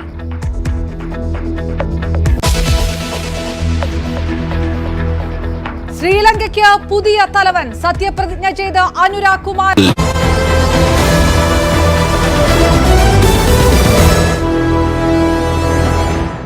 വാർത്തകളിലേക്ക്. തൃശൂർ പൂരം കലക്കലിൽ വിശദാന്വേഷണത്തിന് നിർദ്ദേശം. ADGPയുടെ റിപ്പോർട്ട് DGP അംഗീകരിച്ചു. തുടർ നടപടി നിർദ്ദേശിച്ച് DGP മുഖ്യമന്ത്രിക്ക് റിപ്പോർട്ട് കൈമാറി. കേസെടുത്ത് അന്വേഷിച്ചേക്കും. അന്തിമ തീരുമാനം മുഖ്യമന്ത്രിയുടേത്. അതേസമയം പൂരം കലക്കിയതിൽ തിരുവമ്പാടി ദേവസ്വത്തെ പ്രതിസ്ഥാനത്ത് നിർത്തി അജിത് കുമാർ. തിരുവമ്പാടി ദേവസ്വത്തിലെ ചിലർ പൂരം മുടക്കാൻ ശ്രമിച്ചു. പോലീസ് നിർദ്ദേശങ്ങൾ മനഃപൂർവ്വം അവഗണിച്ചു. പൂരം നിർത്തുന്നതിനായി ഏകപക്ഷീയമായി പ്രഖ്യാപിച്ചത് ആസൂത്രിതം. ഇതിന് പിന്നിൽ ക്രിമിനൽ ഗൂഢാലോചനയെന്ന് സംശയിക്കുന്നതായും റിപ്പോർട്ട്. വിവരങ്ങളുമായി VV വിനോദ് ചേരുന്നു. വിനോദ്, ഇപ്പോൾ നടത്തിയ അന്വേഷണത്തിന് അപ്പുറം വിശദമായ അന്വേഷണത്തിലേക്ക് കാര്യങ്ങൾ നീങ്ങുന്നു എന്നാണോ മനസ്സിലാക്കേണ്ടത്? എന്താണ് വിശദാംശങ്ങൾ? ആ നിലയ്ക്കാണ്. കാരണം ADGP നൽകുന്ന റിപ്പോർട്ട് അവിടം കൊണ്ട് നടപടികൾ അവസാനിപ്പിച്ചാൽ സ്വാഭാവികമായും സർക്കാരും പ്രതിസന്ധിയിലാകും. പ്രത്യേകിച്ച് CPI ഇടഞ്ഞു നിൽക്കുന്ന ഒരു സാഹചര്യമുണ്ട്. ഇവിടെ മുഖ്യമന്ത്രിയുടെ നിലപാട്, അത് ADGPയുടെ റിപ്പോർട്ട് വാങ്ങുമ്പോൾ അദ്ദേഹം തന്നെ തത്സ്ഥാനത്ത് തുടർന്നുകൊണ്ട് ഈ റിപ്പോർട്ട് നൽകുകയാണ്. പ്രത്യേകിച്ച് അങ്കിത് അശോക്, അവിടെ കമ്മീഷണറായിരുന്ന ഉദ്യോഗസ്ഥനാണ്. അങ്കിത് അശോകിന്റെ ചില വീഴ്ചകൾ, പോരായ്മകളാണ് ഇത്തരത്തിലുള്ള നടപടികൾക്ക് കാരണമായത്. അനുനയ നീക്കം ഉൾപ്പെടെയുള്ളവ അത് ചെയ്തില്ല. അതുകൊണ്ട് തന്നെ കാര്യങ്ങൾ വഷളായി എന്ന നിലയ്ക്കാണ്. മാത്രമല്ല, ചില ദേവസ്വം, തിരുവമ്പാടി ദേവസ്വത്തിന്റെ ആളുകൾ ഉൾപ്പെടെയുള്ളവർ ഏകപക്ഷീയമായി പൂരം നിർത്തുന്നതുമായി ബന്ധപ്പെട്ട നിലപാടിലേക്ക് പോയി. ഇതെല്ലാം തന്നെ അന്വേഷിക്കണം, ഇതിലൊരു ഗൂഢാലോചന ഉണ്ട് എന്ന ചില കണ്ടെത്തലുകൾ കൂടി ഉണ്ട് എന്നാണ് നമ്മൾ മനസ്സിലാക്കുന്നത്. ആ നിലയ്ക്കാണെങ്കിൽ ഇതിലൊരു അന്വേഷണം സർക്കാരും ആ നിലയ്ക്ക് ഒരുപക്ഷെ പോയേക്കും. കാരണം CPI ഈ വിഷയത്തിൽ ഇടഞ്ഞു നിൽക്കുകയാണ്. ADGPയെ കൊണ്ടുള്ള അന്വേഷണം ADGPയിൽ അവിശ്വാസം പ്രകടിപ്പിച്ചാണ് CPI മുന്നോട്ട് പോകുന്നത്. വരുന്ന മുന്നണി യോഗങ്ങളിൽ ഉൾപ്പെടെ ഈ വിഷയം CPI ഉന്നയിക്കുകയും ചെയ്യും. അതുകൊണ്ട് തന്നെ ഒരുപക്ഷെ DGPയുടെ മേൽനോട്ടത്തിൽ മറ്റൊരു അന്വേഷണം ഈ ക്രിമിനൽ ഗൂഢാലോചനയുടെ കാര്യങ്ങളൊക്കെയും പറയുന്നത് കൊണ്ട് ക്രൈംബ്രാഞ്ച് അന്വേഷണത്തിനുള്ള സാധ്യതയുണ്ട്. അല്ലെങ്കിൽ ചീഫ് സെക്രട്ടറിയോ മറ്റോ മേൽനോട്ടം വഹിക്കുന്ന തരത്തിൽ ജില്ലാ ഭരണകൂടത്തിന്റെ ഒരു അന്വേഷണം, ആ നിലയ്ക്ക് പല സാധ്യതകൾ നിലനിൽക്കുന്നുണ്ട്. ഒരുപക്ഷെ ഈ റിപ്പോർട്ട് കൊണ്ട് കാര്യങ്ങൾ അവസാനിക്കില്ല. ഇതിൽ അന്തിമ തീരുമാനമെടുക്കേണ്ടത് മുഖ്യമന്ത്രിയാണ്. കാര്യങ്ങൾ ഇത്രയും വിവാദമായ നിലയ്ക്ക് മുന്നണിക്കുള്ളിൽ തന്നെ കാര്യങ്ങൾ വഷളായി നിൽക്കുന്ന സാഹചര്യത്തിൽ ഈ ഒരു റിപ്പോർട്ട് കൊണ്ട് ഒരുപക്ഷെ കാര്യങ്ങൾ അവസാനിപ്പിക്കില്ല. പ്രതിപക്ഷം ആവശ്യപ്പെടുന്നത് ജുഡീഷ്യൽ അന്വേഷണമാണ്. BJPയും ജുഡീഷ്യൽ അന്വേഷണം ആവശ്യപ്പെടുന്നുണ്ട്. എന്നാൽ അങ്ങനെ ഒരു അന്വേഷണത്തിലേക്ക് ഇപ്പോൾ പോകുമോ എന്ന കാര്യത്തിൽ വ്യക്തതയില്ല. സാധ്യത വളരെ കുറവാണ്. എന്നാൽ സർക്കാർ സംവിധാനത്തിന്റെ ഭാഗമായി തന്നെ കൂടുതൽ ഉന്നത തലത്തിലുള്ള ഒരു അന്വേഷണം, അതിനുള്ള സാധ്യത വളരെ കൂടുതലുമാണ്. ആര്യ, തീർച്ചയായും VV വിനോദാണ് വിവരങ്ങൾ നൽകിയത്. എന്തായാലും തൃശൂർ പൂരം കലക്കലിൽ വിശദ അന്വേഷണത്തിന് നിർദ്ദേശം നൽകിയിരിക്കുകയാണ് DGP. എന്തായാലും അന്തിമ തീരുമാനം ഉണ്ടാകേണ്ടത് സർക്കാരിന്റെ ഭാഗത്തു നിന്നാണ്. മുഖ്യമന്ത്രിയുടെ രാജി ആവശ്യപ്പെട്ട് ഇന്ന് സംസ്ഥാന വ്യാപകമായി കോൺഗ്രസ് ബ്ലോക്ക് കമ്മിറ്റികളുടെ പ്രതിഷേധ കൂട്ടായ്മ 28-ന് തേക്കിൻകാട് മൈതാനത്ത് പ്രതിഷേധ മഹാസമ്മേളനവും സംഘടിപ്പിക്കും. തൃശൂർ ജില്ലയിലെ 26 ബ്ലോക്ക് കോൺഗ്രസ് കമ്മിറ്റികൾ ഒഴികെയുള്ള 256 ബ്ലോക്ക് കോൺഗ്രസ് കമ്മിറ്റികളുടെ നേതൃത്വത്തിലാകും 24-ന് പ്രതിഷേധ കൂട്ടായ്മ നടത്തുക. 28-ന് തൃശൂരിൽ മഹാപ്രതിഷേധ സമ്മേളനം നടക്കുന്നതിനാലാണ് 24-ലെ പരിപാടിയിൽ നിന്ന് തൃശൂരിനെ ഒഴിവാക്കിയത്. തൃശൂർ പൂരം കലക്കലുമായി ബന്ധപ്പെട്ട അന്വേഷണ റിപ്പോർട്ടിൽ നിലപാട് കടുപ്പിച്ച് CPI. അന്വേഷണ റിപ്പോർട്ട് ആശയക്കുഴപ്പങ്ങൾക്ക് വഴിവെക്കുന്നെന്ന തലക്കെട്ടിൽ CPIയുടെ പാർട്ടി മുഖപത്രമായ ജനയുഗത്തിൽ എഴുതിയ മുഖപ്രസംഗത്തിലാണ് രൂക്ഷ വിമർശനം ഉന്നയിച്ചിരിക്കുന്നത്. ക്രമസമാധാന ചുമതലയിലുള്ള ADGP സ്ഥലത്തുണ്ടായിട്ടും ഇടപെടാത്തത് ദുരൂഹമാണെന്നും ക്രമസമാധാന പാലനത്തിലെ അനുഭവ സമ്പത്ത് പ്രശ്നപരിഹാരത്തിന് ഉപയോഗിച്ചില്ലെന്നും ലേഖനത്തിൽ വിമർശിക്കുന്നു. ശക്തമായ വിമർശനമാണ് നടത്തിയിരിക്കുന്നത്. വീണ്ടും വിമർശനം ആവർത്തിക്കുകയാണ് CPI. ഇപ്പോൾ ജനയുഗം മുഖപ്രസംഗത്തിലാണ് ഇത്തരത്തിൽ ADGPക്കെതിരെ രൂക്ഷമായ വിമർശനവുമായി CPI രംഗത്ത് എത്തിയിട്ടുള്ളത്. തൃശൂർ പൂരം കലക്കിയതുമായി ബന്ധപ്പെട്ട് ADGP അജിത് കുമാറിന്റെ സാന്നിധ്യം, അദ്ദേഹത്തിന് ബന്ധമുണ്ട് എന്നുള്ള തരത്തിൽ തന്നെയുള്ള വിമർശനം ആവർത്തിക്കുകയാണ് CPI. VV അരുൺ ചേരുന്നു. അരുൺ, വിശദാംശങ്ങൾ. CPI നിലപാടിൽ പിന്നോട്ടില്ല. MR കുമാർ നടപടി വേണമെന്ന ആവശ്യം ശക്തമായി തന്നെ ഉന്നയിക്കുകയാണ് CPI. ഇന്നലെയും ഇന്നും പാർട്ടി മുഖപത്രത്തിലെ ലേഖനങ്ങളിൽ കടുത്ത വിമർശനവും നിലപാടുമാണ് CPI ഉന്നയിക്കുന്നത്. പാർട്ടി മുഖപത്രത്തിൽ മുഖപ്രസംഗമായാണ് ഈ വിഷയം CPI ഉന്നയിക്കുന്നത്. ആശയക്കുഴപ്പങ്ങൾക്ക് വഴിവെച്ച അന്വേഷണ റിപ്പോർട്ട് എന്നാണ് അതിന്റെ തലക്കെട്ട് തന്നെ. തൃശൂർ പൂരം അലങ്കോലപ്പെട്ട സംഭവത്തെപ്പറ്റി ADGP സർക്കാർ സമർപ്പിച്ച അന്വേഷണ റിപ്പോർട്ട് പുറത്തു വരാനിരിക്കുന്നതേ ഉള്ളൂ. മുഖ്യമന്ത്രി പറഞ്ഞ നിലപാടാണത്. അന്വേഷണം പ്രഖ്യാപിച്ച് 5 മാസം പിന്നിട്ടും റിപ്പോർട്ട് സമർപ്പിക്കാതിരുന്ന വിവാദമായിരുന്നു. അങ്ങനെ അന്വേഷണം നടന്നിട്ടില്ലെന്നാണ് പോലീസിൽ നിന്നുള്ള വിവരാവകാശ രേഖ വന്നത്. ലോക്സഭാ തെരഞ്ഞെടുപ്പിന്റെ അവസാന ഭാഗത്ത് നടന്ന പൂരംകരക്കൽ തെരഞ്ഞെടുപ്പിൽ NDA സഖ്യത്തിന്റെ വിജയം ഉറപ്പാക്കാൻ ആസൂത്രിതമായി നടന്ന അട്ടിമറി പ്രവർത്തനമെന്ന പൊതുജന വികാരമുണ്ട്. ഇന്നലെ അത് CPI ഉറപ്പിച്ചു പറഞ്ഞിരുന്നു ആ ലേഖനത്തിൽ. പക്ഷെ ഇപ്പോൾ ഇതൊരു പൊതുജന വികാരമായാണ് CPI ചൂണ്ടിക്കാട്ടുന്നത്. ആ വിശ്വാസം തെറ്റാണെങ്കിൽ യുക്തിഭദ്രമായി തിരുത്താവുന്ന അന്വേഷണവും അതിന്റെ റിപ്പോർട്ടുമാണ് ഞങ്ങൾ പ്രതീക്ഷിക്കുന്നത്. അതായത് ADGP MR കുമാറിനെ പങ്കുണ്ടെന്ന ആരോപണം പൊതുസമൂഹത്തിൽ ശക്തമാണ്. ആ സംശയത്തിൽ ശക്തി പകരുന്ന പല വസ്തുതകളും പൊതുമണ്ഡലത്തിൽ ലഭ്യവുമാണ്. തൃശൂർ പൂരം പോലെ ലക്ഷങ്ങൾ പങ്കെടുക്കുന്ന ഒരു ഉത്സവത്തിന്റെ ക്രമസമാധാന സുരക്ഷാ ചുമതല പൂർണ്ണമായും താരതമ്യേന ജൂനിയർ ഉദ്യോഗസ്ഥർ മാത്രം നിക്ഷിപ്തമായിരുന്നു എന്ന് കരുതാനാകില്ല. അധികാര ശ്രേണിയിൽ കമ്മീഷണർക്ക് മേലെയുള്ള ADGP അടക്കം ഉന്നത ഉദ്യോഗസ്ഥരുടെ സാന്നിധ്യം പൂര ദിവസങ്ങളിൽ തൃശൂർ ഉണ്ടായിരുന്നു. പൂരത്തലേന്ന് ക്രമസമാധാന സുരക്ഷാ വിഷയങ്ങൾ വിലയിരുത്താൻ ചേർന്ന ഉന്നത ഉദ്യോഗസ്ഥരുടെ യോഗത്തിലും ADGP പങ്കെടുത്തു. അങ്ങനെ വരുമ്പോൾ അജിത് കുമാറിന് ഇതിൽ ഒരു ബന്ധവുമില്ല എന്ന് പറയാൻ കഴിയില്ല. പൂരം അലങ്കോലപ്പെടുത്തുന്നതിനെ തുടർന്ന് സ്ഥലത്തോടെ ശ്രമിച്ച റവന്യൂ മന്ത്രി അടക്കം ജനപ്രതിനിധികളുടെ യാത്ര തടസ്സപ്പെട്ടപ്പോഴും NDA സ്ഥാനാർത്ഥി സുരേഷ് ഗോപിയും സംഘപരിവാർ നേതാക്കളും സേവാഭാരതി ആംബുലൻസും മറ്റുമായി രംഗത്തെത്തി ചർച്ചകൾ ആരംഭിച്ചു എന്ന സംഭവം ആസൂത്രിത അജണ്ടയുടെ ഭാഗമാണെന്ന സംശയം ബലപ്പെടുത്തുന്നത് CPIയുടെ മുഖപത്രത്തിന്റെ മുഖപ്രസംഗം പറയുന്നു. ലോക്സഭ അതുകൊണ്ട് തന്നെ ഇതൊരു കൃത്യമായ അന്വേഷണം വേണമെന്ന് മുഖ്യമന്ത്രി പറഞ്ഞത്. ഈ അന്വേഷണ റിപ്പോർട്ട് മാധ്യമങ്ങൾ പറയും പോലെ എല്ലാ കാര്യങ്ങൾ എന്ന് തോന്നുന്നു. ഏതായാലും റിപ്പോർട്ട് താൻ കാണട്ടെ, കണ്ട ശേഷം അതിൽ പ്രതികരിക്കാമെന്നാണ് മുഖ്യമന്ത്രി പറഞ്ഞത്. ഏതായാലും മുഖ്യമന്ത്രിക്ക് മുന്നിൽ ഇന്ന് രാവിലെ തന്നെ ഈ റിപ്പോർട്ട് എത്തും. DGP നേരിട്ട് റിപ്പോർട്ട് കൈമാറാനാണ് സാധ്യതയുള്ളത്. അങ്ങനെയെങ്കിൽ സ്വാഭാവികമായും അതിലൊരു തുടരന്വേഷണം, അതായത് അജിത് കുമാറിന്റെ അന്വേഷണ റിപ്പോർട്ടിന് അത് പരിഗണിക്കാതെ അതിന്മേലൊരു അന്വേഷണം കൂടി നടത്താനാണ് CPI ആവശ്യപ്പെടുന്നത്. പക്ഷേ സർക്കാരും അതിന് വഴങ്ങിയേക്കും. DGPയുടെ സംസ്ഥാന പോലീസ് മേധാവിയുടെ അന്വേഷണം ഒരുപക്ഷെ ഉണ്ടായേക്കും. അതായത് മുഖ്യമന്ത്രി റിപ്പോർട്ട് കണ്ട ശേഷമാകും തീരുമാനമെടുക്കുക. CPIയുടെ ആവശ്യവും അതുതന്നെയാണ്. തീർച്ചയായും. എന്തായാലും ADGP MR അജിത് കുമാറിനെതിരെ നിലപാട് കടുപ്പിക്കുകയാണ് CPI. VV അരുണാണ് വിവരങ്ങൾ നൽകിയത്. മറ്റ് ദേശീയ വാർത്തകളിലേക്ക് നമ്മൾ കടക്കുകയാണ്. ജമ്മു കശ്മീരിൽ രണ്ടാം ഘട്ട വോട്ടെടുപ്പ് നാളെ. 26 മണ്ഡലങ്ങളിലാണ് രണ്ടാം ഘട്ടത്തിൽ ജനവിധി എഴുതുന്നത്. ഐഷത്തുൽ ഷംന കൂടുതൽ വിവരങ്ങളുമായി ചേരുന്നു. ഷംന, ഈ ജമ്മു കാശ്മീരിലെ പ്രത്യേക പദവി എടുത്തു കളഞ്ഞതിനു ശേഷമുള്ള ആദ്യത്തെ നിയമസഭാ തെരഞ്ഞെടുപ്പ്, അതിന്റെ ഒന്നാം ഘട്ട വോട്ടെടുപ്പിന്റെ ഒരു ചിത്രം എങ്ങനെയായിരുന്നു? പോളിംഗ് ശതമാനം അടക്കമുള്ള വിവരങ്ങൾ. രണ്ടാം ഘട്ടത്തിന്റെ ഒരുക്കങ്ങൾ ഏത് തരത്തിലാണ്? ആര്യ, തീർച്ചയായും രണ്ടാം ഘട്ട തെരഞ്ഞെടുപ്പാണ് നാളെ ജമ്മു കാശ്മീരിൽ നടക്കുന്നത്. ഒന്നാം ഘട്ട തെരഞ്ഞെടുപ്പ് വളരെ ഭേദപ്പെട്ട ഒരു പോളിംഗ് തന്നെയാണ് രേഖപ്പെടുത്തിയിരുന്നത്. 60% പോളിംഗ് രേഖപ്പെടുത്തുകയുണ്ടായി ഒന്നാം ഘട്ടത്തിൽ. നമുക്കറിയാം, ജമ്മു കാശ്മീരിൽ 10 വർഷങ്ങൾക്ക് ശേഷമാണ് തെരഞ്ഞെടുപ്പ് നടക്കുന്നത്. ആർട്ടിക്കിൾ 370 റദ്ദാക്കിയതിനു ശേഷമുള്ള ആദ്യത്തെ തെരഞ്ഞെടുപ്പാണ്. അതുകൊണ്ട് തന്നെ ജമ്മു കാശ്മീരിലെ ഓരോ സ്ഥാനാർത്ഥികളെയും ഓരോ പാർട്ടിയെ സംബന്ധിച്ച് ഏറെ നിർണായകമായ ഒരു തെരഞ്ഞെടുപ്പ് കൂടിയാണിത്. 26 മണ്ഡലങ്ങളിലേക്കാണ് രണ്ടാം ഘട്ടത്തിൽ തെരഞ്ഞെടുപ്പ് നടക്കുന്നത്. ഇന്നലെയാണ് പരസ്യ പ്രചാരണം അവസാനിച്ചത്. രാഹുൽ ഗാന്ധി അടക്കമുള്ള നേതാക്കൾ ഇന്നലെ പ്രചാരണത്തിന് വേണ്ടി ജമ്മു കാശ്മീരിൽ എത്തിയിരുന്നു. ഒപ്പം തന്നെ 26 നാഷണൽ കോൺഗ്രസ് വൈസ് പ്രസിഡന്റും മുൻ മുഖ്യമന്ത്രിയുമായ ഒമർ അബ്ദുള്ള മത്സരിക്കുന്നുണ്ട്. നാളെയാണ് അദ്ദേഹം അടക്കമുള്ളവർ ജനവിധി തേടുന്നത്. അബ്ദുള്ളയുടെ മണ്ഡലമായ ഗാന്ദർബൽ അടക്കമുള്ള 26 മണ്ഡലങ്ങളിലാണ്. ഒപ്പം തന്നെ കഴിഞ്ഞ 24 മണ്ഡലങ്ങളിലായിരുന്നു ആദ്യഘട്ട വോട്ടെടുപ്പ് നടന്നത്. ബാക്കിയുള്ള 40 മണ്ഡലങ്ങളിൽ, അതായത് 90 മണ്ഡലങ്ങളിലാണ് ജമ്മു കാശ്മീരിൽ മൊത്തം ഇലക്ഷൻ നടക്കുന്നത്. അതിൽ ബാക്കിയുള്ള 40 മണ്ഡലങ്ങളിലേക്ക് ഒക്ടോബർ 1-ാം തീയതിയാണ് ഇലക്ഷൻ നടക്കുന്നത്. ഈ 90 മണ്ഡലങ്ങളുടെയും വോട്ടെണ്ണലാണ് ഒക്ടോബർ 8-ന് നടക്കുന്നത്. എന്തായാലും വലിയ രാഷ്ട്രീയ ചർച്ചകൾ ഒക്കെ നടന്നിരുന്നു. കഴിഞ്ഞ ദിവസം ഈ പാകിസ്ഥാനിന്റെ ഭാഗത്തു നിന്നൊരു പ്രതികരണമുണ്ടായി. ജമ്മു കാശ്മീരിന്റെ പ്രത്യേക പദവി അത് പുനഃസ്ഥാപിക്കണമെന്നാണ് പാകിസ്ഥാന്റെ ആവശ്യം. പാകിസ്ഥാൻ അതിനോടാണ് അനുകൂലിക്കുന്നത് എന്ന് പറഞ്ഞ് പാകിസ്ഥാന്റെ ഭാഗത്തു നിന്നൊരു പ്രസ്താവനയുണ്ടായി.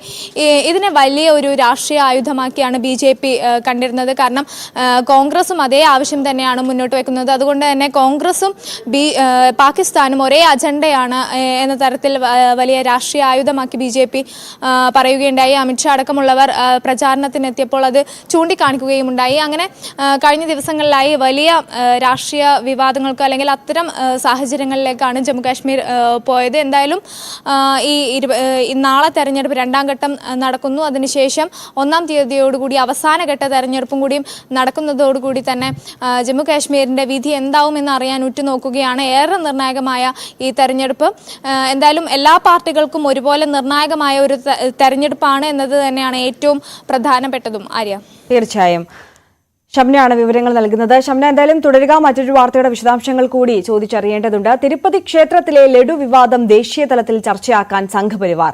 കോടതി നിരീക്ഷണത്തിൽ അന്വേഷണം വേണമെന്നാവശ്യപ്പെട്ട് BJP സുപ്രീം കോടതിയിൽ ഹർജി നൽകി. ഷംന തുടരുന്നുണ്ട്. ഷംന, ഇതിപ്പോൾ ദേശീയ തലത്തിൽ ഈ വിഷയം രാഷ്ട്രീയ വിവാദമായി കത്തിക്കുകയാണ് RSS ലക്ഷ്യമിടുന്നത്, അല്ലേ? തീർച്ചയായും ആര്യ, അങ്ങനെ തന്നെയാണ്. ഇപ്പോൾ സുപ്രീം കോടതിയിലേക്ക് വരെ കാര്യങ്ങൾ എത്തുന്ന ഒരു സാഹചര്യമാണുള്ളത്. BJP കഴിഞ്ഞ ദിവസമാണ് സുപ്രീം കോടതിയിൽ പൊതു താല്പര്യ ഹർജിയാണ് നൽകിയത്. കാരണം ഒരു മതവികാരം കൂടി അല്ലെങ്കിൽ ഒരു വിശ്വാസ്യതയെ തന്നെ ചോദ്യം ചെയ്യുന്ന തരത്തിൽ അല്ലെങ്കിൽ അതിനെ വ്രണപ്പെടുത്തുന്ന തരത്തിലാണ് ഈ നടപടി ഉണ്ടായിരിക്കുന്നത്. നമുക്കറിയാം, ഈ മൃഗത്തിന്റെ നെയ്യ് അതുപോലെ ഫിഷ് ഓയിൽ അടക്കമുള്ള സംഗതികൾ ഈ ലഡു നിർമ്മാണത്തിൽ അതിന്റെ സാന്നിധ്യം, ലഡുവിൽ അതിന്റെ സാന്നിധ്യം കണ്ടെത്തി എന്നായിരുന്നു ഗുജറാത്തിലെ ലാബിൽ നിന്നും വന്ന റിപ്പോർട്ട്. അതിന്റെ അടിസ്ഥാനത്തിൽ തന്നെ ഇത് വ്രണപ്പെടുത്തി, മതവികാരങ്ങളെ വ്രണപ്പെടുത്തി എന്ന് ചൂണ്ടിക്കാട്ടിക്കൊണ്ടാണ് പൊതു താല്പര്യ ഹർജി നൽകിയിരിക്കുന്നത്. എന്തായാലും ഇപ്പോൾ പുതുതായി വരുന്ന റിപ്പോർട്ടുകളുടെ അടിസ്ഥാനത്തിൽ ഫുഡ് സേഫ്റ്റി ഈ സപ്ലയർക്കെതിരെ നടപടിയെടുക്കാൻ ഒരുങ്ങുകയാണെന്നാണ് പുതിയ വാർത്ത വരുന്നത്. ഈ ഫുഡ് സപ്ലയർക്കെതിരെ ഫുഡ് സേഫ്റ്റി നോട്ടീസ് അയച്ചിട്ടുണ്ട്. എന്തായാലും തുടർന്നുള്ള അന്വേഷണങ്ങൾ എത്രയും പെട്ടെന്ന് നടക്കുമെന്ന് തന്നെയാണ് കരുതപ്പെടുന്നത്. അതോടൊപ്പം തന്നെ ഈ BJPയുടെ ഹർജിയിൽ സുപ്രീം കോടതി ഇനി എന്തായിരിക്കും തീരുമാനിക്കുക എന്നുള്ള കാര്യം കൂടി നോക്കി കാണേണ്ടതുണ്ട്. ആര്യ, തീർച്ചയായും. ആയിഷത്തുൽ ഷംനയാണ് വിവരങ്ങൾ നൽകിയത്. CPM നേതാവ് MM ലോറൻസിന്റെ മൃതദേഹം മെഡിക്കൽ കോളേജിന് വിട്ടുകൊടുക്കുന്നതിൽ അന്തിമ തീരുമാനം ഇന്നുണ്ടായേക്കും. അനാട്ടമി ആക്ട് അനുസരിച്ച് മെഡിക്കൽ കോളേജിന് അന്തിമ തീരുമാനം എടുക്കാമെന്ന് ഹൈക്കോടതി നിർദ്ദേശിച്ചിട്ടുണ്ട്. അതുവരെ മൃതദേഹം മെഡിക്കൽ കോളേജ് മോർച്ചറിയിൽ സൂക്ഷിക്കണം. മകൾ ആശയുടെ പരാതി പരിഗണിച്ച കോടതി മൃതദേഹം മോർച്ചറിയിൽ സൂക്ഷിക്കാൻ നിർദ്ദേശിച്ചു. ലോറൻസിന്റെ മൃതദേഹം കളമശ്ശേരി മെഡിക്കൽ കോളേജിന് കൈമാറരുതെന്നും മൃതദേഹം ആശുപത്രിക്ക് കൈമാറാൻ ലോറൻസ് പറഞ്ഞിരുന്നില്ലെന്നും കാണിച്ച് മകൾ ആശ ഹൈക്കോടതിയിൽ നൽകിയ ഹർജിയെ തുടർന്നാണ് ഹൈക്കോടതി ഉത്തരവ്. നവമി ദിനേശ് ചേരുന്നു വിവരങ്ങളുമായി. നവമി, എങ്ങനെയാണ് ഈ വിഷയത്തിലെ നിയമ നടപടികൾ ഇനി ഉണ്ടാവുക എന്നുള്ളതാണ് നമ്മൾ എല്ലാവരും ഉറ്റുനോക്കുന്നത്. എന്തായിരിക്കാം നീക്കങ്ങൾ? ആര്യ, കോടതി വിധി പ്രകാരം തീരുമാനമെടുക്കേണ്ടത് എറണാകുളം ഗവൺമെന്റ് മെഡിക്കൽ കോളേജിലെ സൂപ്രണ്ട് ഡോക്ടർ ഗണേഷ് ആണ്. അങ്ങനെയാണെങ്കിൽ ഇന്ന് അദ്ദേഹം രണ്ട് മക്കളെയും, അതായത് MM ലോറൻസിന്റെ മക്കളെ ഇന്ന് സൂപ്രണ്ട് വിളിപ്പിക്കും. അതിനുശേഷം അവരുടെ അഭിപ്രായം കൂടി ആരാഞ്ഞതിനു ശേഷമായിരിക്കും ഒരു അന്തിമ തീരുമാനം എടുക്കുക. ഇന്നലെ ഉത്തരവിട്ടപ്പോൾ ഹൈക്കോടതിയിൽ നിന്ന് നൽകിയ ഒരു നിർദ്ദേശം മൃതദേഹം തൽക്കാലം മെഡിക്കൽ കോളേജിൽ സൂക്ഷിക്കാനാണ്. അതോടൊപ്പം അനാട്ടമി നിയമപ്രകാരം തീരുമാനമെടുക്കുമ്പോൾ എതിർപ്പുമായി എത്തിയ മകൾ ആശയുടെ അഭിപ്രായം കൂടി പരിഗണിക്കണം എന്നുള്ളൊരു ഉത്തരവ് ഇന്നലെ കോടതി ഇട്ടിരുന്നു. അങ്ങനെയാണെങ്കിൽ ഇന്ന് രണ്ട് മക്കളെയും വിശദമായിട്ടുള്ള കാര്യങ്ങൾ സൂപ്രണ്ട് ചോദിച്ചറിയും. അതിനുശേഷമായിരിക്കും തീരുമാനമെടുക്കുക. ഏറ്റവും പ്രധാനപ്പെട്ട കാര്യം, ഈ അനാട്ടമി നിയമപ്രകാരം രേഖാമൂലമുള്ള അനുമതി ആവശ്യമില്ലെങ്കിലും രണ്ടോ അതിലധികമോ പേരുടെ സാന്നിധ്യത്തിൽ ഇത്തരത്തിലൊരു തീരുമാനമെടുത്താൽ അല്ലെങ്കിൽ വാക്കാൽ താല്പര്യം പ്രകടിപ്പിച്ചു കഴിഞ്ഞാൽ അത് രേഖയായി കണക്കാക്കാം എന്നുകൂടി കോടതിയുടെ ഈ നിയമപ്രകാരമുള്ള ഉത്തരവിൽ പറയുന്നുണ്ട്. അങ്ങനെയാണെങ്കിൽ ഈ മകനും രണ്ട് മക്കൾ, അതായത് സജീവൻ മറ്റൊരു മകൾ, ഒപ്പം ഈ പാർട്ടിയിലെ മറ്റു പ്രവർത്തകർ, ഇവരൊക്കെ ഇത് കേട്ടിരുന്നു എന്നതാണ് നമുക്ക് അറിയാൻ സാധിക്കുന്നത്. അങ്ങനെയാണെങ്കിൽ ലോറൻസിന്റെ താല്പര്യപ്രകാരം മൃതദേഹം വിദ്യാർത്ഥികൾക്ക് പഠിക്കാൻ നൽകാൻ എന്നുള്ളൊരു ഉത്തരവായിരിക്കും അല്ലെങ്കിൽ ഒരു തീരുമാനമായിരിക്കും സൂപ്രണ്ടിന്റെ ഭാഗത്തു നിന്നുണ്ടാകുന്നത്. മറിച്ച് ലോറൻസ് ഏതെങ്കിലും തരത്തിലൊരു രേഖാമൂലം എഴുതിയാണ് വയ്ക്കുന്നതെങ്കിൽ അതും സൂപ്രണ്ടിനെ സമർപ്പിക്കേണ്ട സാഹചര്യം ഉണ്ടാകും. എന്തായാലും ഇന്ന് സൂപ്രണ്ടായിരിക്കും ഇതിലൊരു വിശദമായിട്ടുള്ള തീരുമാനം എടുക്കുക. തീർച്ചയായും. നവമി, തുടരുക. മറ്റൊരു വാർത്ത കൂടി നോക്കേണ്ടതുണ്ട്. ബലാത്സംഗ കേസിൽ നടൻ സിദ്ദിഖിന്റെ മുൻകൂർ ജാമ്യാപേക്ഷയിൽ ഹൈക്കോടതി വിധി ഇന്ന്. തിരുവനന്തപുരം മ്യൂസിയം പോലീസ് രജിസ്റ്റർ ചെയ്ത കേസിലാണ് താരം മുൻകൂർ ജാമ്യാപേക്ഷ നൽകിയത്. നവമി തുടരുന്നുണ്ട്. നവമി, എന്ത് പ്രതീക്ഷിക്കണം കോടതിയിൽ നിന്ന്? ആര്യ, ഇന്ന് ഹർജി മുൻകൂർ ജാമ്യാപേക്ഷ പരിഗണിക്കുമ്പോൾ ഏറ്റവും പ്രധാനപ്പെട്ട കാര്യം പ്രോസിക്യൂഷൻ പറയുന്നത് കൃത്യമായിട്ടുള്ള തെളിവുകൾ സിദ്ദിഖിനെതിരെ ഇതിനോടകം തന്നെ പ്രത്യേക അന്വേഷണ സംഘത്തിന്റെ പക്കലുണ്ട്. ഈ പെൺകുട്ടിയുമായി സിദ്ദിഖ് ഹോട്ടലിൽ താമസിച്ചതിന്റെ രജിസ്റ്റർ ഉണ്ട്. ഒപ്പം ഇതിനുശേഷം പെൺകുട്ടി മാനസികമായി വലിയ രീതിയിൽ പ്രതിസന്ധി നേരിട്ടുന്ന ഒരു സാഹചര്യമുണ്ട്. അങ്ങനെയാണെങ്കിൽ അവിടെ ചികിത്സിച്ച രണ്ട് സൈക്യാട്രിസ്റ്റുകളെ കാണിച്ചിരുന്നു. അവർ ചികിത്സിച്ചതിന്റെ തെളിവുകളും ഈ ഡോക്ടർമാർ ഇത് സമ്മതിക്കുകയും ചെയ്യുന്നുണ്ട്. അങ്ങനെ കൃത്യമായിട്ടുള്ള തെളിവുകൾ സിദ്ദിഖിനെതിരെ സംഘടിപ്പിക്കാൻ അന്വേഷണ സംഘത്തിന് കഴിഞ്ഞിട്ടുണ്ട്. പക്ഷെ സിദ്ദിഖ് പറയുന്നത് ഇത് തനിക്കെതിരെ നടക്കുന്ന ഒരു ഗൂഢാലോചനയാണ്. തുടക്കത്തിൽ ഈ പെൺകുട്ടി പരാതിയുമായി രംഗത്തെത്തിയപ്പോൾ അതിൽ ബലാത്സംഗ പരാതി ഉണ്ടായിരുന്നില്ല.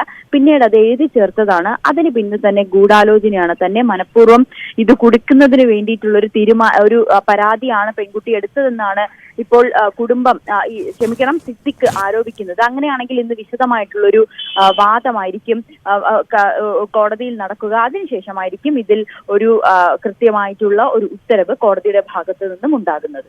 ശരി, നവമി ദിനേശാണ് വിവരങ്ങൾ നൽകിയത്. പീഡനക്കേസിൽ പ്രതിയായ പ്രൊഡക്ഷൻ കൺട്രോളർ ജീവനൊടുക്കി. സീരിയലിൽ അഭിനയിപ്പിക്കാമെന്ന് വാഗ്ദാനം ചെയ്ത് പീഡിപ്പിച്ചുവെന്ന പരാതിയിലെ പ്രതി തിരുവനന്തപുരം സ്വദേശി ഷാനു കൊച്ചിയിലെ ലോഡ്ജിലാണ് ആത്മഹത്യ ചെയ്തത്. ശുചിമുറിയിൽ മരിച്ച നിലയിൽ കണ്ടെത്തുകയായിരുന്നു. 2018 കേസിനാസ്പദമായ സംഭവം നടക്കുന്നത്. വെളിച്ചക്കുറവും മതിയായ സുരക്ഷാ ഭിത്തിയും ഇല്ലാത്തതാണ് കുമരകത്തെ അപകടത്തിന് കാരണം. ഹൌസ് ബോട്ടിലേക്ക് കയറാൻ പോകുന്നതിനിടയിലാണ് അപകടമുണ്ടായത്. മരിച്ച 2 പേരുടെയും മൃതദേഹം ഇന്ന് പോസ്റ്റ്മോർട്ടം ചെയ്യും. ഇന്നലെ രാത്രിയാണ് കൈപ്പഴമുട്ട പാലത്തിനരികെ കാർ വെള്ളത്തിലേക്ക് വീണ് മഹാരാഷ്ട്രയിൽ നിന്ന് വന്ന സെയിലിയും ജെയിംസ് ജോർജും മരിച്ചത്. ഇന്നലെ രാത്രി ഏതാണ്ട് 8:45 ഈ സ്ഥലത്താണ് അപകടമുണ്ടായത്. ഇവിടെ നമുക്ക് പുഴ കാണാൻ സാധിക്കും. ഈ പുഴയിലേക്കാണ് വാഹനം വീഴുന്നത്. ഏതാണ്ട് ഇതിന്റെ മധ്യഭാഗത്ത് വരെ ഈ വാഹനം എത്തി എന്നുള്ളതാണ് ലഭ്യമാകുന്ന വിവരം. അതായത് മുകളിൽ പാലമുണ്ട്. നമുക്ക് മനസ്സിലാക്കാൻ സാധിക്കുന്ന വിവരം അനുസരിച്ച് കോട്ടയം ഭാഗത്ത് നിന്ന് എറണാകുളം ഭാഗത്തേക്ക് പോകുന്ന വാഹനമായിരുന്നു. അത് ഇവിടെ തൊട്ടടുത്ത് വഴിയുണ്ട്. ഈ വഴിയിൽ കൂടി ഉള്ളിലേക്ക് കയറി വരുന്നു. ഇവിടെ നിന്ന് നേരെ ഈ പുഴയിലേക്ക് വീഴുകയായിരുന്നു എന്നുള്ളതാണ്. ഇവിടുന്ന് അപ്പുറത്തേക്ക് വഴിയുള്ളത് അത് റിസോർട്ടുകളും മറ്റും അവിടെയുണ്ട്. അവിടെ ഹൗസ് ബോട്ടുകൾ ഉള്ള സ്ഥലമുണ്ട്. ഇവർ ഹൗസ് ബോട്ടിൽ ബുക്ക് ചെയ്തിരുന്നു എന്നുള്ള വിവരങ്ങൾ, സൂചനകൾ ചിലത് പുറത്തു വരുന്നുണ്ട്. എന്തായാലും ഏതാണ്ട് 10:15 കൂടിയാണ് മൃതദേഹം പുറത്തെത്തിക്കാൻ കഴിഞ്ഞത് എന്നുള്ളത് തന്നെയാണ് എടുത്തു പറയുന്നത്. നാട്ടുകാരുടെയൊക്കെ വലിയൊരു കൂട്ടം തന്നെ ഇവിടെയുണ്ട്. തൊട്ടപ്പുറത്താണ് ഈ വാഹനം പിടിച്ചെടുക്കുന്നത്, അതായത് വലിച്ച് കരയ്ക്ക് കയറ്റുന്നത്. കൊച്ചിയിൽ നിന്ന് വന്ന റെന്റേ കാർ വാഹനമായിരുന്നു. ആദ്യഘട്ടത്തിൽ ഇത് ഗൂഗിൾ മാപ്പ് വഴിതെറ്റി വന്നു എന്നൊക്കെയുള്ള സൂചനകളുണ്ടായിരുന്നു. പക്ഷേ അത്തരം വിവരങ്ങളല്ല. അതിനപ്പുറത്തേക്ക് ഇവർ ഈ ഭാഗത്തേക്ക് തന്നെ തിരിഞ്ഞാണ്. പക്ഷേ ആ വളവ് തിരിയുന്നതിന് പകരം നേരെ പോകുന്ന ഒരു സ്ഥിതിവിശേഷമായിരുന്നു ഉണ്ടായിരുന്നത് എന്നാണ് മനസ്സിലാക്കാൻ സാധിക്കുന്നത്. എന്തായാലും ഇവിടെ കാറ് കിടപ്പുണ്ട്. ഇവിടെ അത്യാവശ്യം നല്ല ആഴവും ഉണ്ട് എന്നാണ് നമുക്ക് മനസ്സിലാക്കാൻ സാധിക്കുന്നത്. കാറ് പൂർണ്ണമായും വീണ ഉടൻ തന്നെ പൂർണ്ണമായും വെള്ളത്തിലേക്ക് താഴുന്ന സ്ഥിതിവിശേഷമായിരുന്നു ഉണ്ടായിരുന്നത് എന്ന് തന്നെ പറയേണ്ടി വരും. ഈ കാറിന്റെ ഡോറ് പൂർണ്ണമായും അടഞ്ഞ നിലയിലായിരുന്നു. പിന്നീട് ഈ പിൻഭാഗത്തൊക്കെ ഇത് പൊട്ടിച്ചെടുത്തുകൊണ്ടാണ് ഇതിനുള്ളിലുള്ളവരെയൊക്കെ പുറത്തേക്ക് എടുക്കുന്ന സ്ഥിതിയിൽ കാര്യങ്ങൾ എത്തിയത്. ഞങ്ങള് ഇവിടെ നിലവിളി കേട്ടിട്ടാണ് ഞങ്ങളുടെ അടുത്ത് പാർക്കിങ്ങിലാണ്. അപ്പോൾ ഓടി വന്നപ്പോഴൊരു കാറ് പകുതിയോളം മുങ്ങിക്കിടക്കണേണ്. ഒരാള് രക്ഷിക്കാനുണ്ടായി ഇവിടുത്തെ നാട്ടുകാർ. അപ്പോൾ ഞങ്ങളുടെ കൂട്ടത്തിലുള്ള ഡ്രൈവർമാർ ചാടി, ഇവിടുത്തെ നാട്ടുകാരും ചാടി നോക്കി. പക്ഷെ അപ്പോഴേക്കും കാറ് മുങ്ങിപ്പോവുകയാണ് ഉണ്ടായത് ഫുള്ളായിട്ട്. അപ്പോഴൊക്കെ ഇവിടുത്തെ നാട്ടുകാരെല്ലാം വന്ന് രക്ഷാപ്രവർത്തനം ആരംഭിച്ചു. പക്ഷെ വണ്ടി കിട്ടിയില്ല. അത്യാവശ്യം നല്ല ഒഴുക്കുണ്ടായിരുന്നു. പിന്നെ ഒരു 20 മിനിറ്റ് കഴിഞ്ഞാണ് ഫയർഫോഴ്സ് വന്ന് ഇത് കണ്ടുപിടിച്ചത്. 8 മണി കഴിഞ്ഞപ്പോഴാണെന്നുള്ളത്. അവിടെ ഇതില്ലാതെ വളവ് തിരിയാൻ നേരെ പോയതാണെന്ന് തോന്നുന്നല്ലേ? അവിടുന്ന് സൈഡ് പിടിച്ച് പോന്നിട്ട് നേരെ അങ്ങ് ഇറങ്ങിയതാ. അവിടുന്ന് റോഡിന്റെ സൈഡേ വല്ല പോരുന്നേ. അപ്പൊ അവിടുന്ന് നേരെ ഇങ്ങ് പോന്നിട്ട് സംഭവിച്ചതെന്നുള്ള. എന്തായാലും ഇവിടെ ഉണ്ടായിരുന്നവരും ഇവിടെ ആ സമയത്തുള്ളവരും ഒക്കെ പറയുന്നത് അത് തന്നെയാണ്. നേരെ വാഹനം പോയി. അവിടെ സാധാരണഗതിയിൽ തൊട്ടപ്പുറത്ത് ചിപ്പുങ്കലും ഒക്കെ ആണെങ്കിലും അവിടെ ഒരു ചെറിയ ഈ ഗ്രില്ല് പോലെ വെച്ചിട്ടുണ്ട്. പക്ഷെ ഇവിടെ അത്തരം സംരക്ഷണ ഭിത്തികളൊന്നും നമുക്ക് കാണാൻ സാധിക്കില്ല. അതുകൊണ്ട് തന്നെ നേരെ വന്ന് പ്രത്യേകിച്ച് അപരിചിതരാണ്, ഈ പ്രദേശവുമായി യാതൊരു പരിചയവുമില്ലാത്തവരാണ്. അങ്ങനെ എത്തിയവർ കൂടിയാണ് പറയുന്നുള്ളതാണ്. എന്തായാലും കോട്ടയം മെഡിക്കൽ കോളേജിലേക്ക് അപ്പോൾ തന്നെ മൃതദേഹം മാറ്റിയിരുന്നു. മന്ത്രി VN വാസവൻ ഉൾപ്പെടെയുള്ളവർ സംഭവ സ്ഥലത്ത് ആ സമയത്ത് തന്നെ എത്തിയിരുന്നു. ജില്ലാ പോലീസ് മേധാവി എത്തിയിരുന്നു. അങ്ങനെ വളരെ പെട്ടെന്നൊരു വലിയ രക്ഷാദൗത്യം നടത്തി. പ്രത്യേകിച്ച് ഇവിടെ പുഴയാണ്, അതുകൊണ്ട് തന്നെ മീൻ പിടിക്കാനൊക്കെ ആളുകൾ കാര്യമായി ഇറങ്ങുന്ന സ്ഥലമാണ്. ആ സംഭവം നടക്കുന്ന സമയത്ത് തന്നെ ആളുകളുടെ വലിയ തിരക്കൊക്കെ ആളുകൾ ഉണ്ടായിരുന്നു. അതായത് രക്ഷാപ്രവർത്തനത്തിനും മറ്റും ഉണ്ടായിരുന്നു. പക്ഷെ അവർക്ക് രക്ഷിക്കാൻ കഴിഞ്ഞില്ല എന്നുള്ളതാണ്. എന്തായാലും ഈ അപകടം എങ്ങനെയാണ്, എന്തുകൊണ്ട് ഇങ്ങനെ ഒരു അപകടം ഉണ്ടായി എന്നത് സംബന്ധിച്ച് ഈ രണ്ടുപേരും, കാറിനുള്ളിൽ ഉണ്ടായിരുന്ന 2 പേരിൽ നിന്നും വിവരങ്ങൾ ശേഖരിക്കാൻ കഴിയാത്തതുകൊണ്ട് തന്നെ അത് ഇപ്പോഴും അവശേഷിക്കുകയാണ്. എന്തായാലും ഇവരുടെ മൃതദേഹം മഹാരാഷ്ട്രയിലേക്കൊക്കെ കൊണ്ടുപോകുന്നതിന് വേണ്ടിയുള്ള ക്രമീകരണങ്ങളും മറ്റും നടത്തിക്കൊണ്ടിരിക്കുകയാണ്. പോസ്റ്റ്മോർട്ടം ഉൾപ്പെടെയുള്ള കാര്യങ്ങളും ഉണ്ടാകും. ജി ശ്രീജിത്തിന്റെ റിപ്പോർട്ടാണ് കണ്ടത്. മടങ്ങിയെത്താം ഇടവേളയ്ക്ക് ശേഷം.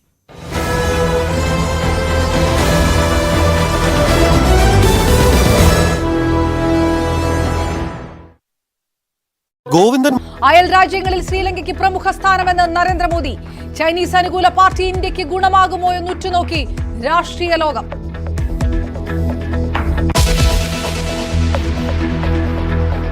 ലഡുവിൽ മൃഗക്കൊഴുപ്പ് കണ്ടെത്തിയതിനാൽ തിരുപ്പതി ക്ഷേത്രത്തിൽ പരിഹാരക്രിയ.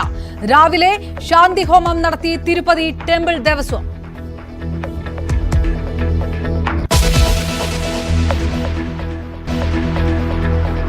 ഷിരൂരിലെ തെരച്ചിലിൽ അർജുന്റെ ലോറിയുടെ ഭാഗവും തടിക്കഷ്ണങ്ങളും കിട്ടി.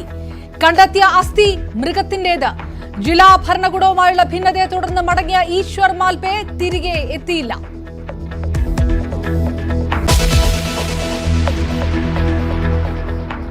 MM ലോറൻസിന്റെ അന്ത്യയാത്രയിൽ നാടകീയ രംഗങ്ങൾ. മൃതദേഹം വിട്ടു നൽകില്ല എന്ന് മകൾ. ടൗൺ ഹാളിൽ കയ്യാങ്കളി.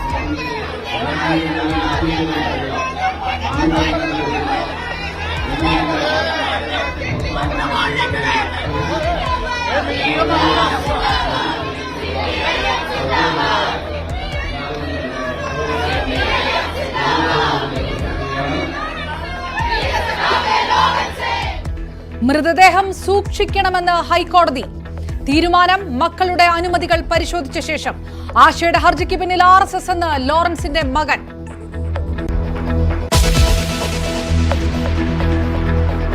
പൂരം കലക്കി അജിത് കുമാർ തന്നെ എന്ന് CPI.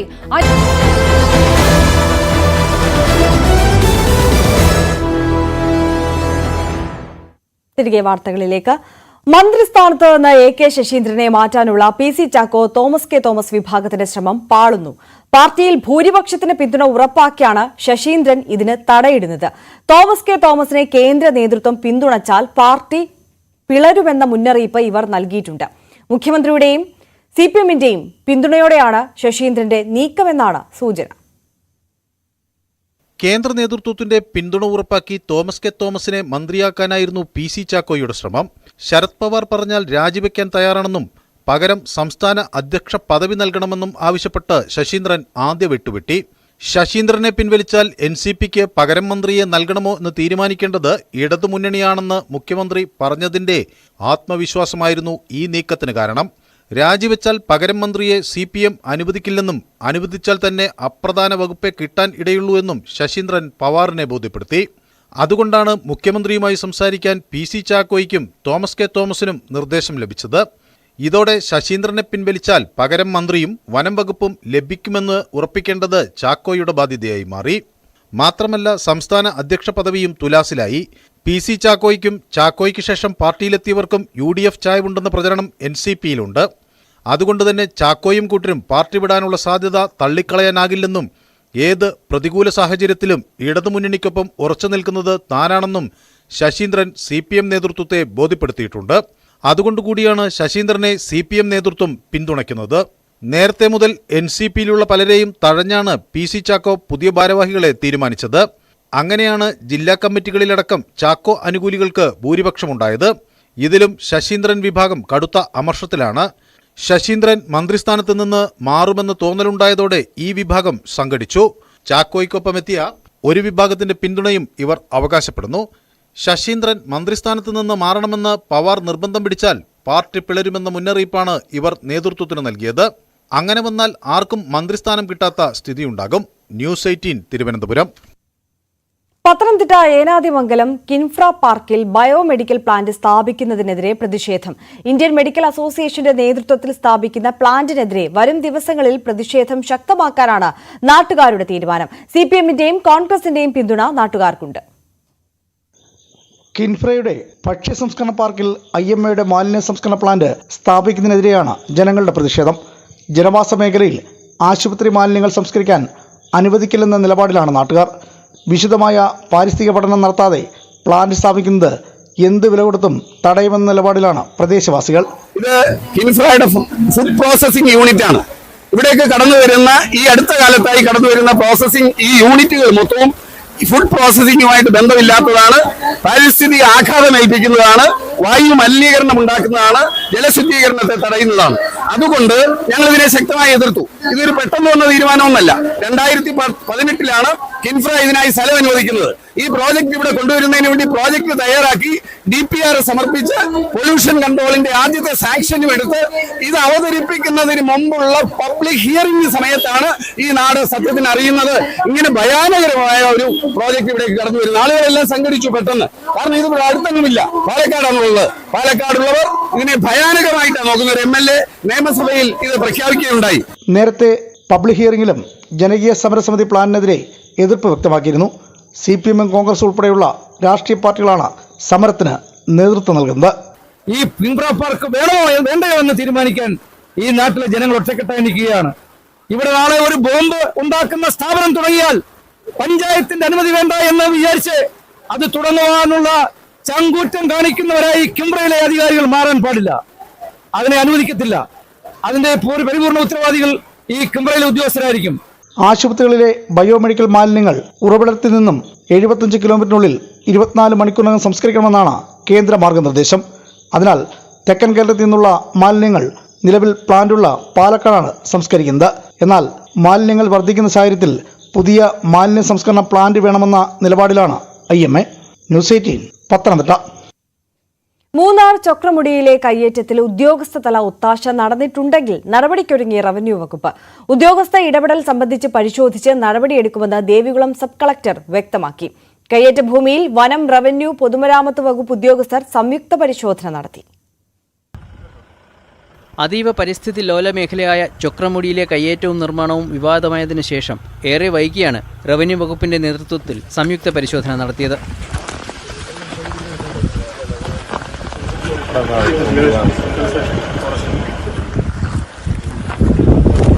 ചൊക്രമുടിയിലെ നിയമലംഘനങ്ങൾ ഒരാഴ്ചക്കകം പഠിച്ച് റിപ്പോർട്ട് സമർപ്പിക്കാൻ നേരത്തെ റവന്യൂ മന്ത്രി നിർദ്ദേശിച്ചിരുന്നെങ്കിലും വിശദമായ പരിശോധന വേണമെന്നായിരുന്നു ജില്ലാ ഭരണകൂടത്തിന്റെ നിലപാട്.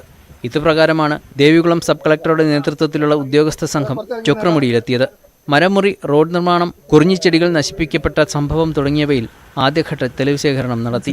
കുറച്ച് ടെക്നിക്കൽ ആയിട്ടുള്ള ആസ്പെക്ട് ഉണ്ട് ഇതിനകത്ത്, എൻവയറമെന്റൽ ആസ്പെക്ട് ഉണ്ട്, അതിൽ റവന്യൂന്റെ ഇതും വരുന്നുണ്ട്, അപ്പൊ കൺസ്ട്രക്ഷന്റെ വരുന്നുണ്ട്. അപ്പൊ ഇപ്പൊ PWD ബിൽഡിംഗ്സ് വന്നിട്ടുണ്ട്, ജിയോളജിസ്റ്റ് ഉണ്ട്, അതുപോലെ തന്നെ നമ്മുടെ ഫോറസ്റ്റിന്റെ റെപ്രസെന്റേറ്റീവ് ഉണ്ട്. അപ്പൊ ഇവരുടെ എല്ലാവരുടെയും എങ്ങനെയാണ് നമുക്ക് ഇതിനകത്ത് എന്ത് നടപടികൾ എടുക്കാൻ പറ്റുന്ന ജോയിന്റ് ആയിട്ടുള്ള മീറ്റിംഗിന് ശേഷം നമുക്ക് പറയാൻ പറ്റും. എങ്ങനെയാണ് ഇത് എത്തിച്ചേർന്നത്, ഇതൊരു ലൂപ്പ് ഹോൾ ആണോ സിസ്റ്റത്തിലുള്ളതെന്ന് വരെ നമ്മൾ പരിശോധിക്കുന്നുണ്ട്. അങ്ങനെ ഉണ്ടെങ്കിൽ നമുക്ക് അതിന് വേണ്ടുന്ന നിയമനിർമ്മാണം വേണമെങ്കിൽ അതിനുള്ള സജഷൻ നമ്മൾ കൊടുക്കുന്നതായിരിക്കും. അടുത്ത ഘട്ടത്തിൽ ചൊക്രമുടി, ബൈസൺ വാലി മേഖലയിലെ മുഴുവൻ പട്ടയരേഖകളുടെയും ആധികാരികത പരിശോധിക്കും. തുടർന്ന് കയ്യേറ്റത്തിന്റെ തീവ്രത ഉൾപ്പെടുത്തി റിപ്പോർട്ട് സമർപ്പിക്കും. മൂന്നാറിലെ കയ്യേറ്റങ്ങൾ കണ്ടെത്താൻ സർക്കാർ നേരത്തെ നിയോഗിച്ച കെ സേതുരാമൻ IPS തലവനായുള്ള സമിതി ചൊക്രമുടിയിലേത് ഗുരുതര പിഴവെന്നും ഉദ്യോഗസ്ഥതല വീഴ്ചയെന്നും റിപ്പോർട്ട് നൽകിയിരുന്നു. ഇക്കാര്യം കൂടി പരിശോധിച്ച ശേഷമാകും കയ്യേറ്റത്തിന് കൂട്ടുനിന്നവർക്കെതിരെ നടപടി ആരംഭിക്കുക. ന്യൂസ് 18 ഇടുക്കി. ലോകമാകെ ഇപ്പോൾ ചർച്ച ചെയ്യുന്നത് ലെബനനിലെ ഹിസ്ബുള്ള ഭീകരർ പേജറും വാക്കി ടോക്കിയും പൊട്ടിത്തെറിച്ച് മരിച്ചത് സംബന്ധിച്ച അനുബന്ധ വാർത്തകളാണ്. സംഗതി സത്യമാണെന്ന് നമ്മളും വസ്തുതകൾ അടിസ്ഥാനമാക്കി ചർച്ച ചെയ്തതാണ്. ഇപ്പോൾ പുറത്തുവരുന്ന മറ്റൊരു വാർത്ത, കഴിഞ്ഞ മെയ്യിൽ ഇറാൻ പ്രസിഡന്റ് ഇബ്രാഹിം റെയ്സി കൊല്ലപ്പെട്ടതും പേജർ പൊട്ടിത്തെറിച്ചാണോ എന്ന സംശയം ഇപ്പോൾ ഉയരുകയാണ്.